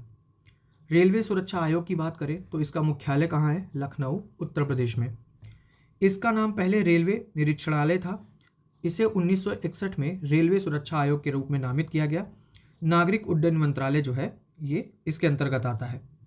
यह रेल यात्रा और परिचालन सुरक्षा से संबंधित मामलों के निवारण में मदद करता है, गंभीर रेल दुर्घटनाओं की जांच करता है, जांच संबंधी और सलाहकारी कार्य ये देता है। ठीक है, अगला है राष्ट्रीय अवसंरचना वित्त पोषण और विकास बैंक यानी National Bank for Financing Infrastructure and Development NaBFID. केंद्र सरकार ने कंपनी अधिनियम 2013 के तहत नाविफिट को सार्वजनिक वित्तीय संस्थान PFI के रूप में अधिसूचित किया है। तो ये किसके अंतर्गत, कंपनी अधिनियम 2013। अब सार्वजनिक वित्तीय संस्थान क्या होता है, केवल उन संस्थानों को PFI यानी सार्वजनिक वित्तीय संस्थान के रूप में अधिसूचित किया जा सकता है जो किसी केंद्रीय या राज्य अधिनियम के तहत स्थापित हों या जिनकी कम से कम 51% पेड अप कैपिटल केंद्र या राज्य सरकार के पास हो। ठीक है, तो उनको सार्वजनिक वित्तीय संस्थान कहा जाएगा। मतलब अगर सरकार के पास 51% की हिस्सेदारी है तो वो सार्वजनिक वित्तीय संस्थान होगा। ठीक, अब देखते हैं राष्ट्रीय अवसंरचना वित्त पोषण और विकास बैंक के बारे में। तो इसकी स्थापना हुई थी 2021 में। इसकी स्थापना 2021 में राष्ट्रीय अवसंरचना वित्त पोषण और विकास बैंक अधिनियम 2021 द्वारा की गई थी और इसे अवसंरचना पर केंद्रित विकास वित्तीय संस्थान के रूप में स्थापित किया गया है। इसका उद्देश्य क्या है? भारत में अवसंरचना क्षेत्र की दीर्घकालिक वित्त पोषण आवश्यकताओं को पूरा करने पर विशेष ध्यान देना, भारत में बॉन्ड्स और डेरिवेटिव्स के बाजार के विकास को मजबूत करना, देश की अर्थव्यवस्था को सतत रूप से बढ़ावा देना। इसका विनियमन और पर्यवेक्षण आरबीआई द्वारा अखिल भारतीय वित्तीय संस्थान के रूप में क्रमशः आरबीआई अधिनियम 1934 की धारा के तहत किया जाता है, मतलब आरबीआई द्वारा किया जाता है। इस संस्था की संपूर्ण शेयरधारिता वर्तमान में भारत सरकार के पास है। ठीक है, तो ये एक चीज़ याद रखिएगा। अब सर्विस सेक्टर की बात करते हैं। तो पहला है ई कॉमर्स। इन्वेस्ट इंडिया के अनुसार भारत के ई कॉमर्स बाजार के 2030 तक बढ़कर $325 बिलियन तक पहुंचने की उम्मीद है। तो ऐसा क्वेश्चन तो यूपीएससी में तो नहीं फिलहाल पूछा जाएगा। ठीक है, ये सारी स्थिति दी है कि ई कॉमर्स के बारे में क्या है, ये सारी चीज़ें आप छोड़ दीजिए। ई कॉमर्स को बढ़ावा देने से संबंधित क्या पहले शुरू की गई हैं उसको भी आप छोड़ दीजिए। इक्विलाइजेशन लेवी, ठीक है, ये आपके लिए काम की चीज़ है। केंद्र सरकार ने 2% की इक्विलाइजेशन लेवी को समाप्त कर दिया है। विदेशी ई कॉमर्स कंपनियों को इसका भुगतान करना पड़ता था जो निवासी नहीं है, नॉन रेजिडेंट। ठीक है, अब इक्विलाइजेशन लेवी है क्या? तो यह लेवी 2016 में शुरू की गई थी। शुरुआत में यह डिजिटल एड स्पेस का उपयोग करने के लिए ऑनलाइन विज्ञापनों और इस पर किए जाने वाले भुगतानों पर 6% की दर से लगाई गई थी। यह वास्तव में उन विदेशी कंपनियों पर लगाई गई थी जिनका भारत में स्थायी प्रतिष्ठान नहीं है, लेकिन वे भारत में डिजिटल लेन देन से राजस्व अर्जित कर रही थी। जैसे आप फेसबुक को ले सकते हो ना, फेसबुक का भारत में कोई कार्यालय तो है नहीं, लेकिन वो डिजिटल लेन देन के थ्रू या वो मतलब उससे जो है अपना पैसा कमा रही थी। ठीक, तो ये सारी चीज़ें हो गई। 2020 में इस कर का दायरा बढ़ा दिया गया था। अब यह लेवी उन ई कॉमर्स ऑपरेटर्स पर भी लगाई जाने लगी जो भारत के निवासियों को ई कॉमर्स के जरिए आपूर्ति या सेवाएं प्रदान कर रहे हैं। भारत में स्थायी प्रतिष्ठान वाले विदेशी ई कॉमर्स ऑपरेटर को भी इस कर के दायरे में लाया गया है और लेवी की दर अब कितनी 2% रखी गई है, पहले 6% थी। इसका उद्देश्य है निष्पक्ष प्रतिस्पर्धा को बढ़ावा देना, समानता सुनिश्चित करना और व्यवसायों पर कर लगाने के सरकार के अधिकार का उपयोग करना। अगला है ONDC, open network for digital commerce. ठीक है, तो प्रशासनिक सुधार और लोक शिकायत विभाग के तहत ई गवर्नेंस के लिए, किसके लिए? ई गवर्नेंस के लिए राष्ट्रीय पुरस्कारों में ओएनडीसी को नागरिक केंद्रित सेवाएं प्रदान करने के लिए उभरती प्रौद्योगिकियों का उपयोग श्रेणी के अंतर्गत गोल्ड मेडल दिया गया है। ठीक है, कैटेगरी भी याद रखना है आपने। ओएनडीसी की अगर हम बात करें तो ओएनडीसी को कंपनी अधिनियम की धारा 8 के तहत गैर लाभकारी उद्देश्यों वाली कंपनी के रूप में स्थापित किया गया है। यह उद्योग संवर्धन और आंतरिक व्यापार विभाग की एक पहल है। सभी प्रकार और आकार के विक्रेताओं को शामिल करते हुए सभी आबादी समूहों का समावेशन सुनिश्चित करते हुए ई कॉमर्स की पहुंच बढ़ाना अर्थात डिजिटल कॉमर्स का लोकतांत्रिकरण इसका उद्देश्य है। इसके संस्थापक सदस्य कौन है? एक तो है भारतीय गुणवत्ता परिषद और प्रोटीन ईगव टेक्नोलॉजी लिमिटेड। मेन आपको भारतीय गुणवत्ता परिषद याद रखना है। यह नेटवर्क केंद्रित मॉडल है जो खरीदारों, प्लेटफॉर्म और रिटेल विक्रेताओं को जोड़ता है। ठीक है, नेटवर्क केंद्रित मॉडल होता क्या है? तो ये नेटवर्क केंद्रित मॉडल परस्पर जुड़े हुए उपयोगकर्ताओं को एक साथ कार्य करने वाली प्रणालियों पर केंद्रित होता है। ठीक, अब इससे रिलेटेड जो भी आया है, एक है सारथी ऐप। तो भाषिणी के सहयोग से ओएनडीसी ने ई कॉमर्स को समावेशी बनाने के लिए सारथी रेफरेंस ऐप लॉन्च किया है। राष्ट्रीय भाषा प्रौद्योगिकी मिशन के तहत भाषिणी का उद्देश्य संविधान में अनुसूचित 22 भारतीय भाषाओं में प्रौद्योगिकी आधारित अनुवाद सेवाएं प्रदान करना है। ठीक है, तो ये भाषिणी का भी पता चल गया और सारथी ऐप का भी पता चल गया। सारथी ऐप की बात करें तो इसका उद्देश्य बहुभाषी सुविधाओं वाले बायर्स ऐप बनाने में कारोबारियों की सहायता करना है। यह शुरुआत में हिंदी, अंग्रेजी, मराठी, बांग्ला और तमिल भाषा में उपलब्ध होगा। बाद में इसे सभी 22 अनुसूचित भाषाओं को शामिल करने की योजना है।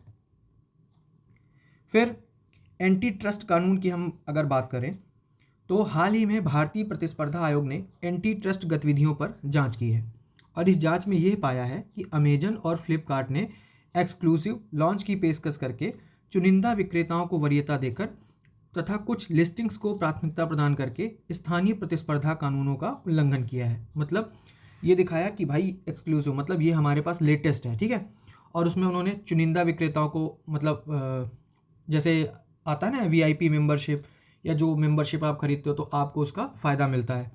तो इसलिए उनका कहना है कि इन्होंने जो है एंटी ट्रस्ट कानूनों का उल्लंघन किया है। भारत में ई कॉमर्स से संबंधित एंटी ट्रस्ट फ्रेमवर्क है क्या? पहला है प्रतिस्पर्धा अधिनियम 2002, जो कि 2023 में भी संशोधित हुआ है। इसका उद्देश्य है प्रतिस्पर्धा को बढ़ावा देना, प्रतिस्पर्धा रोधी पद्धतियों को रोकना, प्रभुत्व की स्थिति के दुरुपयोग को रोकना तथा संयोजनों को विनियमित करना। उपभोक्ता संरक्षण ई कॉमर्स नियम 2020, यह नियम ई कॉमर्स संस्थाओं पर समान अवसर बनाए रखने, किसी भी उत्पाद की बिक्री को बढ़ावा न देने तथा उपभोक्ता के निर्णयों को प्रभावित करने के लिए भ्रामक पद्धतियों का उपयोग न करने आदि की जिम्मेदारी डालते हैं। ठीक है। भारत में ई कॉमर्स कंपनियों के संचालन पर युक्त प्रतिबंध क्या लगाया गया है? एक्सक्लूसिव या बिक्री पर प्रतिबंध, यानी कोई भी विक्रेता अपने उत्पादों को किसी भी मार्केट प्लेस प्लेटफॉर्म पर अनन्य रूप से यानी एक्सक्लूसिवली नहीं बेच सकता है। साथ ही ई कॉमर्स कंपनियों द्वारा ई कॉमर्स प्लेटफॉर्म पर सभी विक्रेताओं को निष्पक्ष और गैर भेदभावपूर्ण तरीके से सेवाएं प्रदान की जानी चाहिए। तो एक तो इनका ये है। दूसरा, विक्रेताओं द्वारा खरीद पर प्रतिबंध। यदि कोई भी विक्रेता किसी ई कॉमर्स समूह कंपनी से अपनी इन्वेंट्री का 25% या उससे अधिक खरीदता है तो उसे ई कॉमर्स कंपनी द्वारा नियंत्रित माना जाएगा। इस प्रकार उसे उस कंपनी के पोर्टल पर बिक्री करने से रोक दिया जाएगा। ठीक है। अब भारतीय प्रतिस्पर्धा आयोग की अगर हम बात करें तो भारतीय प्रतिस्पर्धा आयोग की स्थापना प्रतिस्पर्धा अधिनियम 2002 के तहत कब की गई थी? 2003 में की गई थी। और किसके तहत? प्रतिस्पर्धा अधिनियम 2002 के तहत। ठीक है। सीसीआई में केंद्र सरकार द्वारा नियुक्त एक अध्यक्ष होता है और 6 सदस्य होते हैं, यानी टोटल 7 मेंबर होते हैं, एक अध्यक्ष और 6 सदस्य, और जिनकी नियुक्ति होती है केंद्र सरकार द्वारा। इनके कुछ मुख्य कार्य होते हैं, जैसे प्रतिस्पर्धा पर प्रतिकूल प्रभाव डालने वाली प्रथाओं को समाप्त करना, बढ़ावा देना, प्रतिस्पर्धा को बनाए रखना, उपभोक्ताओं के हितों की रक्षा करना और भारत के बाजारों में व्यापार करने की स्वतंत्रता सुनिश्चित करना। ठीक है। अब आ गया एनर्जी सेक्टर। तो भारत में कोयला क्षेत्र की बात करते हैं। ठीक। अब यहाँ पर खाली ये चीज़ें देखने वाली हैं कि वित्त वर्ष 2023 में 1 बिलियन टन से अधिक कोयला और लिग्नाइट का उत्पादन किया गया है। भारत के पास दुनिया में कोयले का 5वां सबसे बड़ा भूगर्भीय भंडार है। ठीक है। 5वां सबसे बड़ा भूगर्भीय भंडार है। भारत दुनिया में कोयले का दूसरा सबसे बड़ा उपभोक्ता देश है। ये सारी चीज़ें आपने याद रखनी है। भारत दुनिया में कोयले का दूसरा सबसे बड़ा आयातक देश है। ठीक है। कोयले का दूसरा सबसे बड़ा उपभोक्ता देश है, दूसरा सबसे बड़ा आयातक देश है, और भारत की बिजली उत्पादन क्षमता का 50.7% कोयला और लिग्नाइट पर निर्भर है, और 2023 के आंकड़ों के हिसाब से। ठीक है। कोयला क्षेत्र में समस्याएं क्या हैं? एक तो आयात पर बहुत ज़्यादा निर्भरता है। ठीक है। लोहा और इस्पात जैसे क्षेत्रक, ये भी एक याद रखना है कि लोहा और इस्पात जैसे क्षेत्रक कोकिंग कोयले के प्रमुख आयातक हैं। ठीक है। कोकिंग कोयले के प्रमुख आयातक जो क्षेत्र हैं वह है लोहा और इस्पात। देश में उत्पादित कोकिंग कोयले में 28 से 42% तक राख होती है, वहीं आयातित कोकिंग कोयले में राख का प्रतिशत 10% से कम होता है, तो इसलिए ये बाहर से आयात किया जाता है। कोल इंडिया लिमिटेड CIL देश में कोयला उत्पादन और आपूर्ति में 80% से अधिक का योगदान देता है। ठीक है। तो कोल इंडिया लिमिटेड का ये प्रभुत्व है। अब यहाँ पर इसके लिए क्या किया गया है, कुछ पहले की गई हैं, जैसे कोयला खान अधिनियम 2015। इस अधिनियम ने निजी संस्थाओं को भी, ठीक है, निजी संस्थाओं को वाणिज्यिक उद्देश्य के लिए कोयला खनन के लिए कोयला खानों की नीलामों की अनुमति दे दी। खान और खनिज संशोधन अधिनियम 2021 भी आ गया। कोयला खनन में स्वचालित मार्ग से 100% FDI की अनुमति भी दे दी गई है। तो कुल मिला के ये सारी चीज़ें हैं। ठीक है। यहाँ पर एक चीज़ है कि भारत सरकार ने 2016 में हाइड्रोकार्बन अन्वेषण लाइसेंसिंग नीति यानी हेल्प जारी की थी।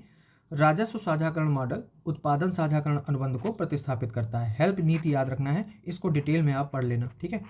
2016 में शुरू की गई थी।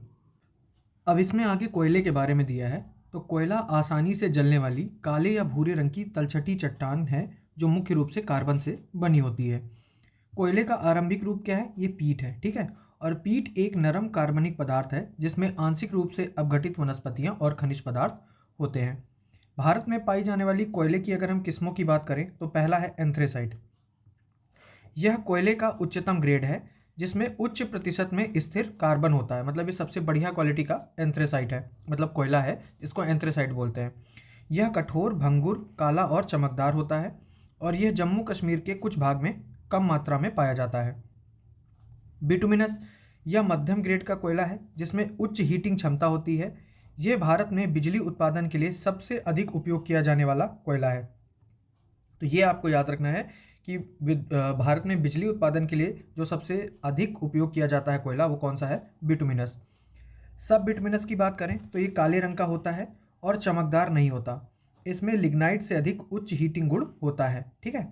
और इसके बाद आता है लिग्नाइट। तो ये सबसे निम्न ग्रेड का कोयला है जिसमें सबसे कम कार्बन सामग्री होती है। यह राजस्थान, तमिलनाडु और जम्मू कश्मीर के क्षेत्रों में पाया जाता है। भारत में सबसे अधिक कोयला भंडार वाले शीर्ष 3 राज्यों की अगर हम बात करें तो नंबर 1 पर है उड़ीसा, नंबर 2 पर है झारखंड और नंबर 3 पर है छत्तीसगढ़। और ये बात की जा रही है सबसे अधिक कोयला भंडार की। कुल कोयला संसाधनों में इनका योगदान लगभग कितना है, 69% इनका योगदान है, ठीक है।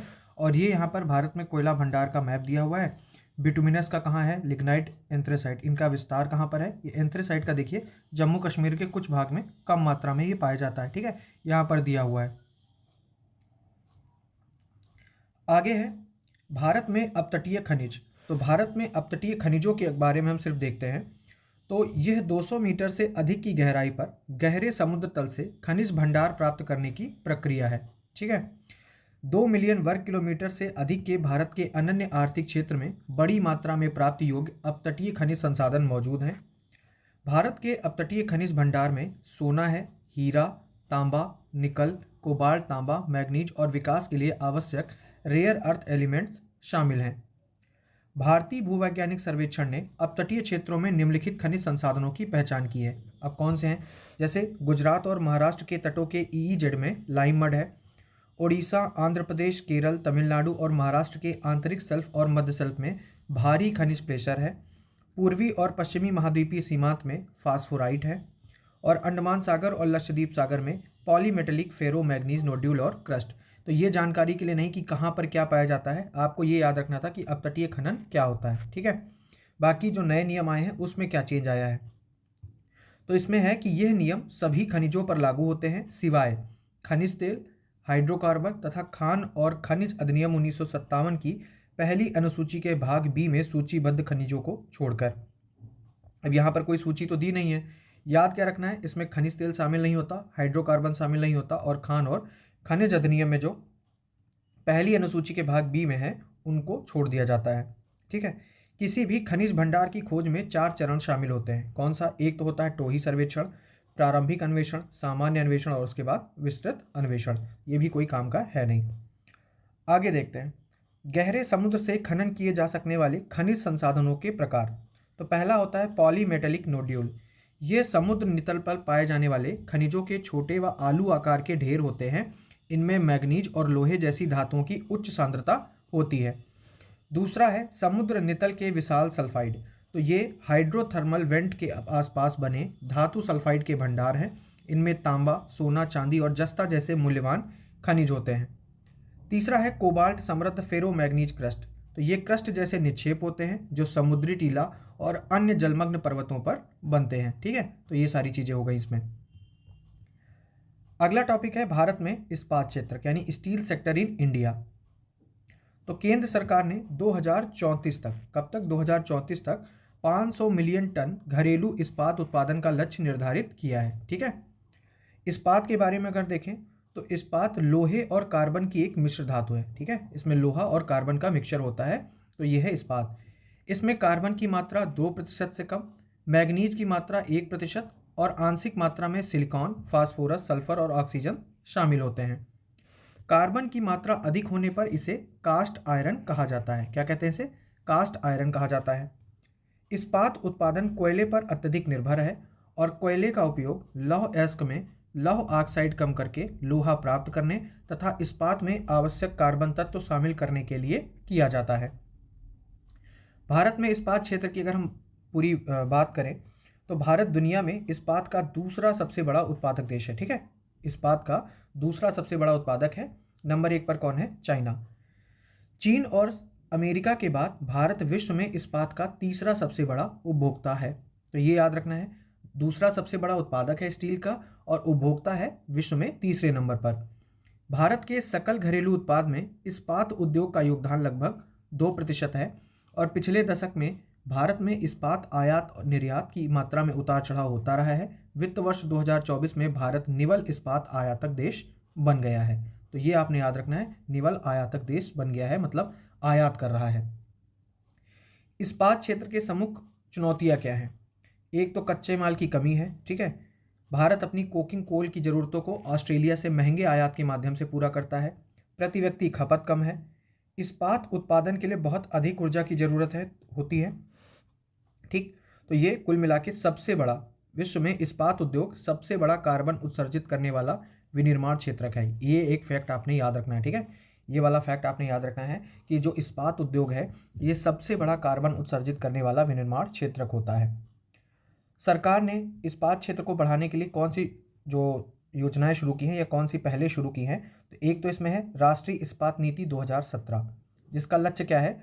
2030-31 तक भारत में इस्पात उत्पादन क्षमता को बढ़ाकर 300 मिलियन टन करना और प्रति व्यक्ति इस्पात खपत को बढ़ाकर 160 किलोग्राम करना है, ठीक है। फिर है मेक इन इंडिया। इसके अलावा एक ये इंपॉर्टेंट है मिशन पूर्वोदय। यह मिशन कोलकाता में एकीकृत इस्पात हब की स्थापना के माध्यम से पूर्वी भारत, ओडिशा, झारखंड, छत्तीसगढ़, पश्चिम बंगाल और आंध्र प्रदेश के त्वरित विकास के लिए शुरू किया गया है। अब आपको ये याद रखना है, अगर यहाँ पे दिया हो कि मिशन पूर्वोदय किन राज्यों से संबंधित है, तो इसमें जो पूर्वोत्तर के राज्य हैं वो इसमें शामिल नहीं है, ठीक है। कौन से हैं? उड़ीसा है, झारखंड है, छत्तीसगढ़ है, पश्चिम बंगाल है और आंध्र प्रदेश है। तो मिशन पूर्वोदय में ये राज्य शामिल हैं। बाकी इस्पात क्षेत्र को कार्बन मुक्त बनाना, अभी हमने देखा कि सबसे ज़्यादा कार्बन उत्सर्जन वाला क्षेत्र है ये विनिर्माण क्षेत्र में। तो इस्पात एवं भारी उद्योग मंत्री ने भारत में इस्पात क्षेत्र को हरित बनाना रोड मैप और कार्य योजना रिपोर्ट जारी की है। हरित इस्पात, वैसे भारत सरकार ने ग्रीन इस्पात को स्पष्ट रूप से परिभाषित नहीं किया है, लेकिन आमतौर पर जीवाश्म ईंधन का उपयोग किए बिना इस्पात के उत्पादन को ग्रीन स्टील यानी हरित इस्पात कहा जाता है। भारत का इस्पात उद्योग देश में 12% कार्बन डाइऑक्साइड उत्सर्जन के लिए जिम्मेदार है। तो ये भी आपको याद रखना है कि इस्पात उद्योग देश में 12% कार्बन डाइऑक्साइड उत्सर्जन के लिए जिम्मेदार है। इस्पात क्षेत्र को कार्बन मुक्त करने के लिए कौन सी योजनाएं शुरू की गई हैं? पहला है पैट योजना, परफॉर्म, अचीव और ट्रेड योजना, ठीक है। यह योजना इस्पात उद्योग को ऊर्जा की खपत कम करने के लिए प्रोत्साहित करती है। दूसरी है इस्पात स्क्रैप रिसाइकलिंग नीति 2019। तो ये धातु स्क्रैपिंग केंद्रों की स्थापना को सुगम बनाने, मतलब वो धातु कचरा, ठीक है, स्क्रैपिंग वाला। राष्ट्रीय ग्रीन हाइड्रोजन मिशन, इसमें ग्रीन हाइड्रोजन के उपयोग को बढ़ावा देने के लिए पायलट परियोजना के बजट का 30% हिस्सा आवंटित किया गया है इस्पात मंत्रालय को। और फिर है कार्बन क्रेडिट ट्रेंडिंग योजना, ठीक है। तो इसका उद्देश्य विभिन्न क्षेत्रकों से ग्रीन हाउस गैसों के उत्सर्जन को कम करने या रोकने के लिए भारतीय अर्थव्यवस्था में इस्पात क्षेत्र सहित कार्बन क्रेडिट सर्टिफिकेट व्यापार तंत्र के माध्यम से उत्सर्जन का मूल्य निर्धारण करना है। तो ये रहा इसमें, ठीक है। अगला टॉपिक है बायो इकोनॉमी, ठीक है। तो इसमें क्या है, ग्लोबल बायो इंडिया 2024 के चौथे संस्करण में केंद्रीय मंत्री ने इस बात पर प्रकाश डाला है कि अगली औद्योगिक क्रांति जैव अर्थव्यवस्था यानी बायो इकोनॉमी से प्रेरित होगी।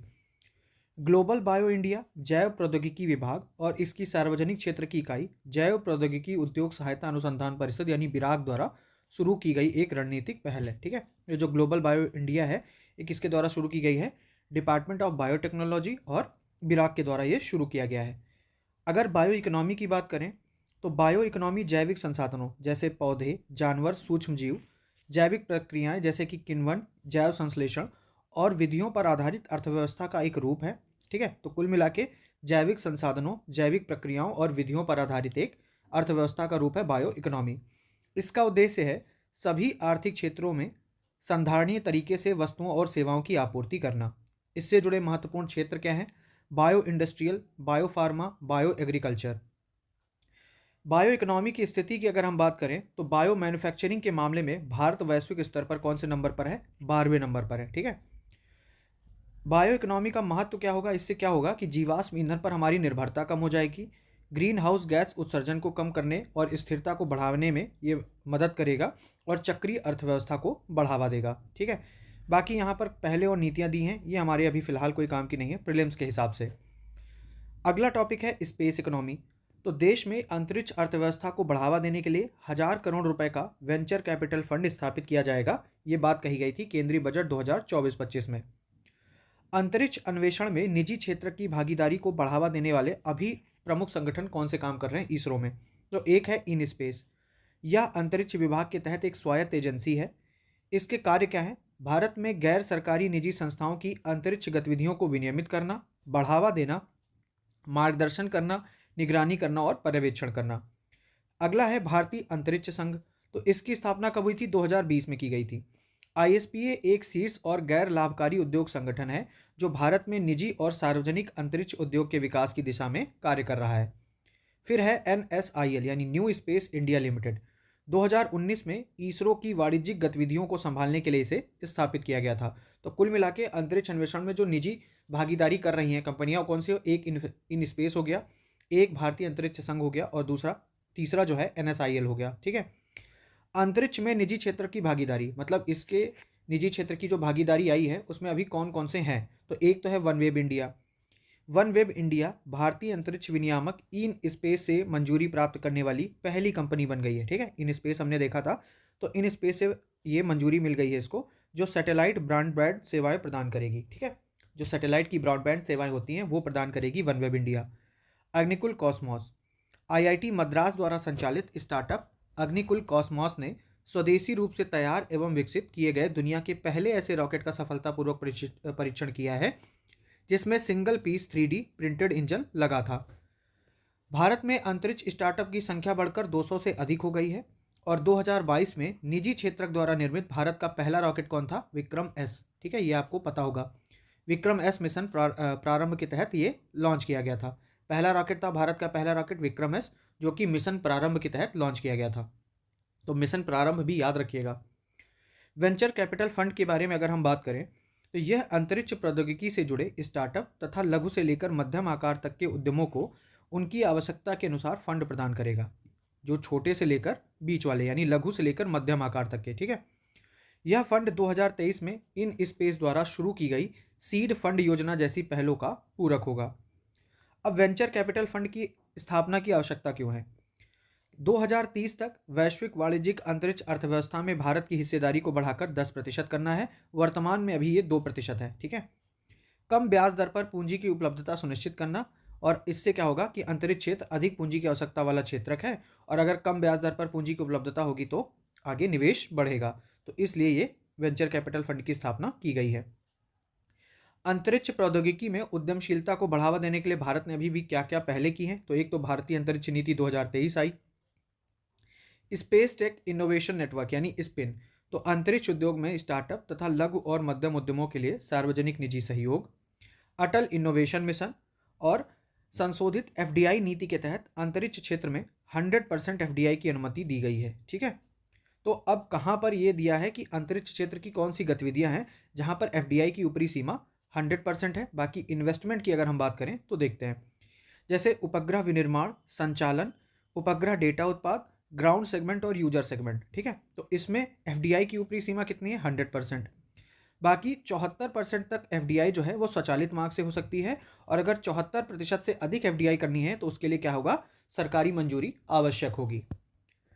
प्रक्षेपण यान और इससे संबंधित सिस्टम या सब सिस्टम, अंतरिक्ष यान को लॉन्च करने और वापस प्राप्त करने के लिए स्पेस पोर्ट का निर्माण, एफडीआई की ऊपरी सीमा इसमें 100%। इसमें क्या है? 49% तक एफडीआई ऑटोमेटिक रूट से आएगी, बाकी 49% से अधिक की एफडीआई जो है उसमें सरकार की मंजूरी आवश्यक होगी। ठीक है।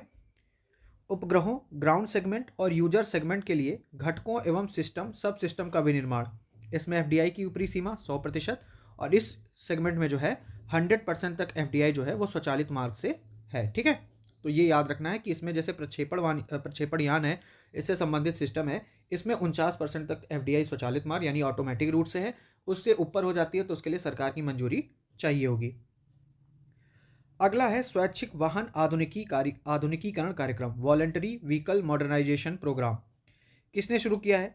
केंद्रीय सड़क परिवहन और राजमार्ग मंत्रालय ने स्वैच्छिक वाहन आधुनिकी कार्यक्रम या वाहन स्क्रैपिंग नीति शुरू की है। इस कार्यक्रम का उद्देश्य क्या है? पंजीकृत वाहन स्क्रैपिंग सुविधाओं और स्वचालित परीक्षण स्टेशनों के नेटवर्क के माध्यम से देश भर में अनुपयुक्त प्रदूषणकारी वाहनों को चरणबद्ध तरीके से हटाने के लिए एक इकोसिस्टम का विकास करना है। ठीक है। मतलब जो बहुत पुराने वाहन हो गए हैं तो उनको क्या है, एक सिस्टमैटिक तरीके से बाहर करना है। इसके तहत वाणिज्यिक और यात्री वाहनों के विनिर्माता ग्राहकों द्वारा स्क्रैपेज सर्टिफिकेट उपलब्ध कराने पर क्रमशः 2 वर्ष और 1 वर्ष की अवधि के लिए डिस्काउंट छूट योजना शुरू की जाएगी। केंद्र सरकार ने 2021 में वाहन स्क्रैपिंग नीति की घोषणा की थी और इसका उद्देश्य था 15 से 20 साल से अधिक पुराने वाहनों को चरणबद्ध तरीके से सड़कों से हटाना है ताकि वायु प्रदूषण को कम किया जा सके। अब यहाँ पर ये कार्यक्रम क्या है इसमें देखते हैं। वाणिज्यिक वाहन के लिए क्या कैटेगरी है? वाहनों का पंजीकरण फिटनेस प्रमाण पत्र की वैधता से जुड़ा हुआ है। ठीक है, वाणिज्यिक वाहन का पहले 8 वर्षों तक हर 2 वर्ष में फिटनेस परीक्षण किया जाता है। इसके बाद हर साल फिटनेस परीक्षण किया जाता है। निजी वाहन, पहला पंजीकरण 15 वर्षों के लिए वैध होता है और 15 वर्षों के बाद पंजीकरण के नवीनीकरण के लिए वैध फिटनेस प्रमाण पत्र प्राप्त करना आवश्यक है और नवीनीकरण 5 वर्षों के लिए वैध होता है। मतलब शुरुआत में 15 वर्षों के लिए पहला रजिस्ट्रेशन 15 वर्षों के लिए वैलिड होगा। उसके बाद जब आप रिन्यू कराने जाओगे तो उसमें क्या होगा कि पहले देखा जाएगा कि ये इसकी फिटनेस कैसी है। ठीक है, फिर उसको वो जो अगर फिटनेस मतलब पास हो जाती है तो उसके लिए 5 वर्षों के लिए जो है उसको वैलिड किया जाएगा। उसको रजिस्ट्रेशन उसका 5 वर्षों के लिए होगा। ठीक है, दोबारा में वाहनों के लिए स्वचालित परीक्षण स्टेशनों के माध्यम से फिटनेस अनिवार्य होगी। 1 अप्रैल 2023 से भारी वाणिज्यिक वाहनों के लिए केवल स्वचालित परीक्षण स्टेशनों के माध्यम से फिटनेस परीक्षण अनिवार्य करने का प्रस्ताव किया गया है। 1 जून 2024 से कई चरणों में निजी वाहनों के साथ साथ वाणिज्यिक वाहनों के अन्य सभी वर्गों के लिए भी स्वचालित परीक्षण स्टेशनों के माध्यम से फिटनेस परीक्षण अनिवार्य करने का प्रस्ताव किया गया है। तो इतना ही इसमें खाली था। ये वाला एक तो वाणिज्यिक वाहन और निजी वाहन की फिटनेस वाला रजिस्ट्रेशन वाली चीज़ें, बाकी ये है क्या कार्यक्रम। ठीक है, स्वैच्छिक वाहन आधुनिकीकरण कार्यक्रम के मुख्य बिंदुओं पर हम एक नज़र अगर डालें तो सर्कुलर इकोनॉमी, इसका उद्देश्य रिसाइकलिंग को बढ़ावा देकर और कच्चे माल की खपत को कम करके ऑटोमोटिव क्षेत्र में सर्कुलर इकोनॉमी को बढ़ावा देना है। ठीक है, स्क्रैपिंग के लिए आर्थिक प्रोत्साहन क्या है? वाहन स्क्रैपिंग को प्रोत्साहित करने के लिए विनिर्माताओं ने कई प्रोत्साहनों की घोषणा की है। जैसे कमर्शियल वाणिज्यिक वाहन विनिर्माता एक्स शोरूम कीमत पर 3% तक की छूट देते हैं। पैसेंजर यात्री वाहन व्हीकल विनिर्माता एक्स शोरूम कीमत पर 1.5% की छूट देते हैं ताकि ये जो वाहन स्क्रैपिंग है इसको प्रोत्साहन मिल सके। ठीक है, अगला है राष्ट्रीय विद्युत योजना ट्रांसमिशन। तो केंद्रीय विद्युत मंत्रालय ने राष्ट्रीय विद्युत योजना की शुरुआत की है। किसने शुरू की है? केंद्रीय विद्युत मंत्रालय ने। अब इस योजना की विशेषताएं देखते हैं। 2030 तक 500 गीगावाट और 2032 तक 600 गीगावाट से अधिक की नवीकरणीय ऊर्जा स्थापित क्षमता का ट्रांसमिशन करने का लक्ष्य है। 2030 तक कितना है? 500 गीगावाट का। 2032 तक कितना है? 600 गीगावाट से अधिक की नवीकरणीय ऊर्जा। 2032 तक 458 गीगावाट की अधिकतम मांग को पूरा करने में मदद करना। इंटर रीजनल ट्रांसमिशन क्षमता को बढ़ाकर 2032 तक 168 गीगावाट तक करना। ट्रांसमिशन सेक्टर में अभिनव घटकों को शामिल किया गया है, जैसे 10 गीगावाट तक के अपतटीय पवन ऊर्जा फार्म्स। ग्रीन हाइड्रोजन और ग्रीन अमोनिया विनिर्माण केंद्रों की विद्युत संबंधी जरूरतों को भी पूरा करना। नेपाल, भूटान आदि के साथ सीमा पार इंटरकनेक्शन को भी शामिल किया गया है। ठीक है, बाकी यहाँ पर हम देखें केंद्रीय विद्युत प्राधिकरण, तो इसकी स्थापना निरस्त किए जा चुके विद्युत आपूर्ति अधिनियम 1948 के तहत की गई थी। किसके तहत हुई थी? विद्युत आपूर्ति अधिनियम 1948 के तहत, जो अब फिलहाल निरस्त हो गया है। इस अधिनियम की जगह एक नया अधिनियम आया था, विद्युत अधिनियम 2003। बाकी अगर बात करें केंद्रीय विद्युत प्राधिकरण में अध्यक्ष सहित अधिकतम 14 सदस्य होते हैं। ठीक है, अध्यक्ष को मिलाकर अधिकतम 14 सदस्य होते हैं और इनमें से अधिकतम 8 सदस्य केंद्र सरकार द्वारा नियुक्त पूर्णकालिक सदस्य होते हैं। इसका कार्य क्या है? राष्ट्रीय विद्युत नीति के बारे में केंद्र सरकार को सलाह देना, विद्युत संयंत्रों, विद्युत लाइनों और ग्रिड कनेक्टिविटी के निर्माण के लिए तकनीकी मानक तय करना। ठीक है, ये इसका काम होता है। अगला है टेक्सटाइल सेक्टर यानी वस्त्र क्षेत्र। भारत के व्यापार डेटा के अनुसार भारत का वस्त्र क्षेत्र 2030 तक 350 बिलियन अमेरिकी डॉलर तक बढ़ जाएगा। अगर ये पीसीएस होता तो पूछ सकते थे कि कितने डॉलर तक बढ़ जाएगा, कि कब तक बढ़ जाएगा, लेकिन यहाँ पर क्या है 2030 तक 350 बिलियन अमेरिकी डॉलर बढ़ जाएगा, जिसको हम अपने सिर्फ आंसर राइटिंग में कोट कर पाएंगे। वस्त्र क्षेत्र की अगर हम बात करें तो घरेलू वस्त्र एवं परिधान उद्योग का देश की जीडीपी में लगभग कितना?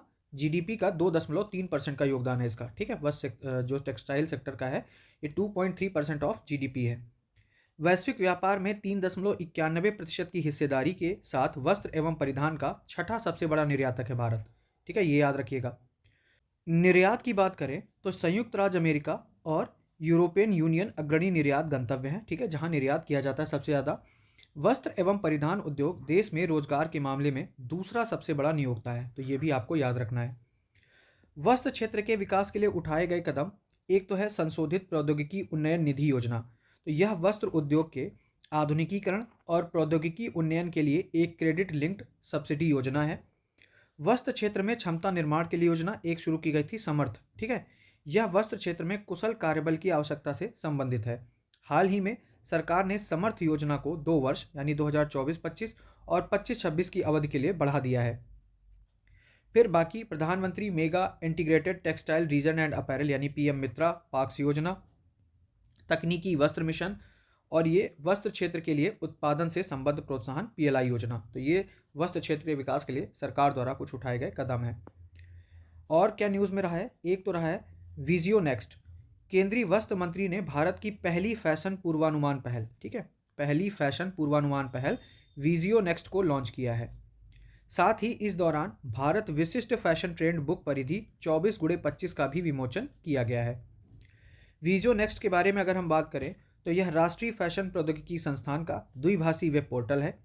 यह भारत की बहुलता और सांस्कृतिक विविधता को दर्शाते हुए अलग अलग क्षेत्रों के फैशन रुझानों की पहचान, मानचित्रण एवं विश्लेषण करेगा। तो कुल मिला के इसमें था टेक्सटाइल सेक्टर में। अगला टॉपिक है टेक्निकल टेक्सटाइल्स यानी तकनीकी वस्त्र। तो राष्ट्रीय तकनीकी वस्त्र मिशन पर अधिकार प्राप्त कार्यक्रम समिति ने ग्रेट योजना पहल के तहत 7 स्टार्टअप प्रस्तावों को मंजूरी दी है, ठीक है।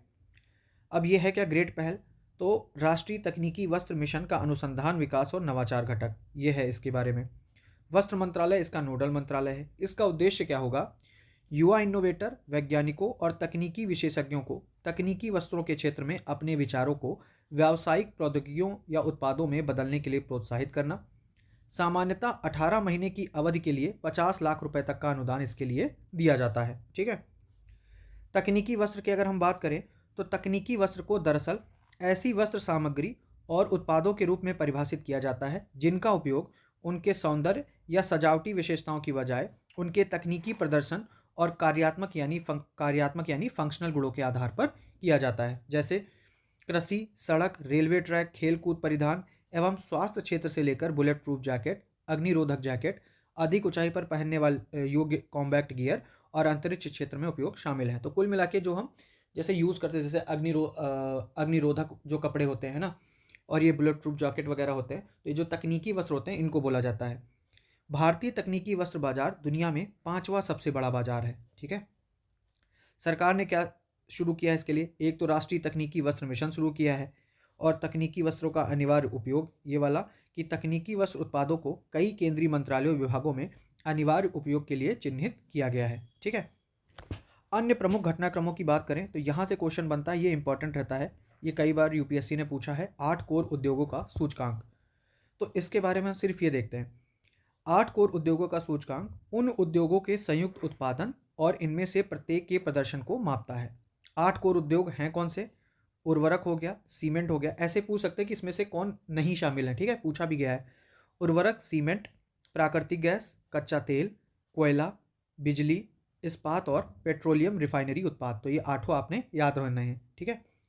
औद्योगिक उत्पादन सूचकांक में यानी आईआईपी में शामिल मदों के भारांश में इन 8 कोर उद्योगों का हिस्सा कितना है, 40.27%।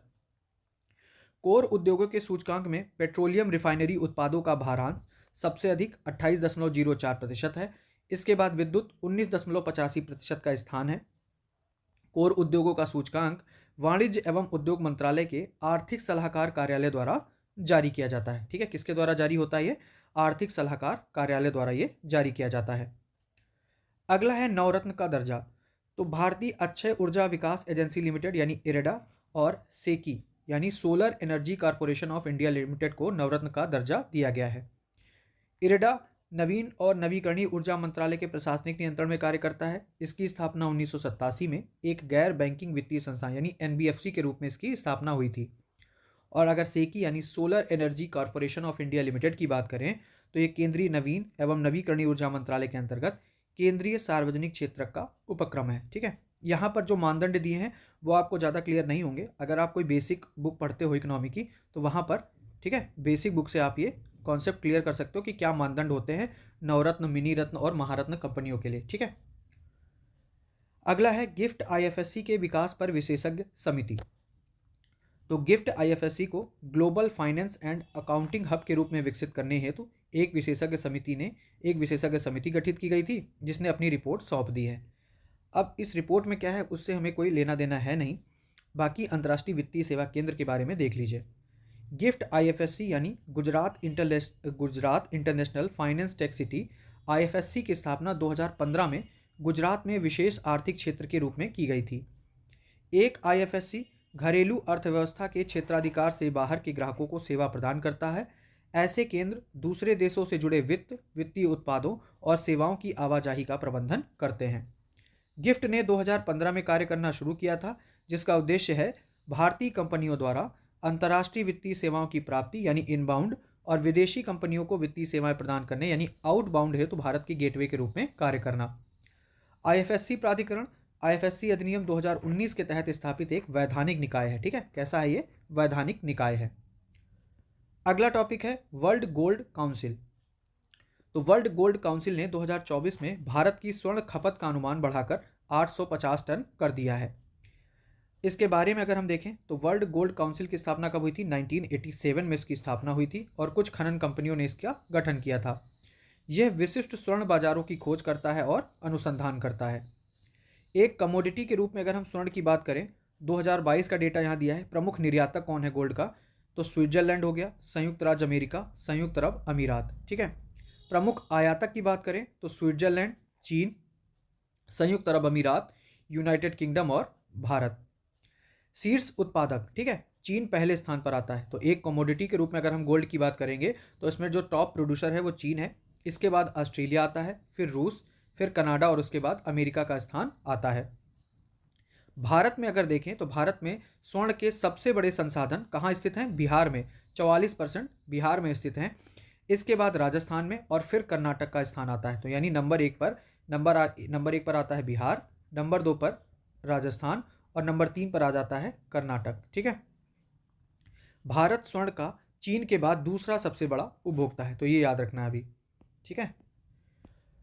आगे देखते हैं निधि कंपनियां।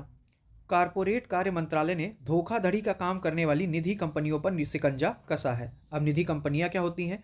तो केंद्र सरकार कंपनी अधिनियम 2013 के तहत निधि कंपनी का दर्जा प्रदान करती है। किसके तहत प्रदान करती है? कंपनी अधिनियम 2013 के तहत। निधि कंपनियों को केंद्र सरकार द्वारा 2014 में जारी किए गए निधि नियमों का पालन करना होता है। ठीक है। बाकी निधि कंपनियां होती क्या हैं? तो इनका उद्देश्य है अपने सदस्यों में मितव्ययी होने और बचत करने की आदत विकसित करना। ठीक है। यह अपने सदस्यों से ही जमा राशि स्वीकार करती हैं और उन्हें ही आपसी लाभ के लिए उधार देती हैं। तो ये चीज़ हो गई। मान लो पाँच लोगों का आपका ग्रुप है, तो वो एक समझ से मान लो नॉर्मल टर्म में देख लो तो वो निधि कंपनी हो गई, है ना। मतलब आप उसमें हेड बन गए कि अच्छा ठीक है, सारे लोग मेरे पास पैसा जमा करो, जब दिक्कत होगी तो अपन आपस में बांट लेंगे। ये वाली सारी चीज़ें मतलब इन जनरल समझो, बाकी तो जब एक्ट वैक्ट लगता है तो उसमें ये सारी चीज़ें आ जाती हैं। इसके मानदंड वगैरह, क्राइटेरिया वगैरह बन जाता है ना। तो मानदंड क्या है? अगर कोई निधि कंपनी, इसमें न्यूनतम 200 सदस्य होने चाहिए। मैंने एग्जाम्पल 5 का दिया है सिर्फ समझने के लिए। 10 लाख रुपए या उससे अधिक की निवल स्वामित्व वाली निधि होनी चाहिए। तो ये 2 मानदंड हैं इसके निधि कंपनी के लिए। अगला है आईएसआई मार्क। इसके बारे में आपने बहुत सुना होगा। केंद्र सरकार ने गुणवत्ता नियंत्रण आदेश के माध्यम से स्टेनलेस स्टील और रसोई के एल्युमिनियम बर्तनों के लिए इंडियन स्टैंडर्ड इंस्टीट्यूशन यानी आईएसआई मार्क अनिवार्य कर दिया है। अब ये आईएसआई मार्क जो है, इसका फुल फॉर्म याद रखिएगा। पीसीएस में काम आता है आजकल, वो कुछ भी पूछने लगते हैं। ठीक है। पिन का पूछने लगे हैं और पैन का क्या होता है वो पूछने लगे हैं। तो ये भी आईएसआई का क्या होता है? Indian standard institution. ठीक है। आईएसआई है क्या? आईएसआई मार्क भारतीय मानक ब्यूरो द्वारा विकसित किया गया है और यह मार्क उत्पाद की गुणवत्ता और सुरक्षा का आश्वासन देता है। इसमें आगे है कि भारत में बेचे जाने वाले कुछ उत्पादों के लिए आईएसआई मार्क अनिवार्य कर दिया गया है और इन उत्पादों में क्या आता है? विद्युत उपकरण जैसे स्विच, मोटर, हीटर, किचन उपकरण आदि, सीमेंट, ऑटोमोबाइल एसेसरीज, चिकित्सा उपकरण, इस्पात व लौह उत्पाद, खिलौने इसमें शामिल हैं। तो कुल मिला के अगर आप इन चीज़ों से संबंधित कोई उपकरण लेने जाते हो तो आप आईएसआई मार्क देखोगे तो आपको क्या भरोसा हो जाएगा कि हाँ ये भरोसेमंद है। बाकी अगर भारतीय मानक ब्यूरो की अगर हम बात करें तो बीआईएस भारत की राष्ट्रीय मानक निर्धारित करने वाली संस्था है और इसकी स्थापना बीआईएस अधिनियम 2016 के तहत की गई थी।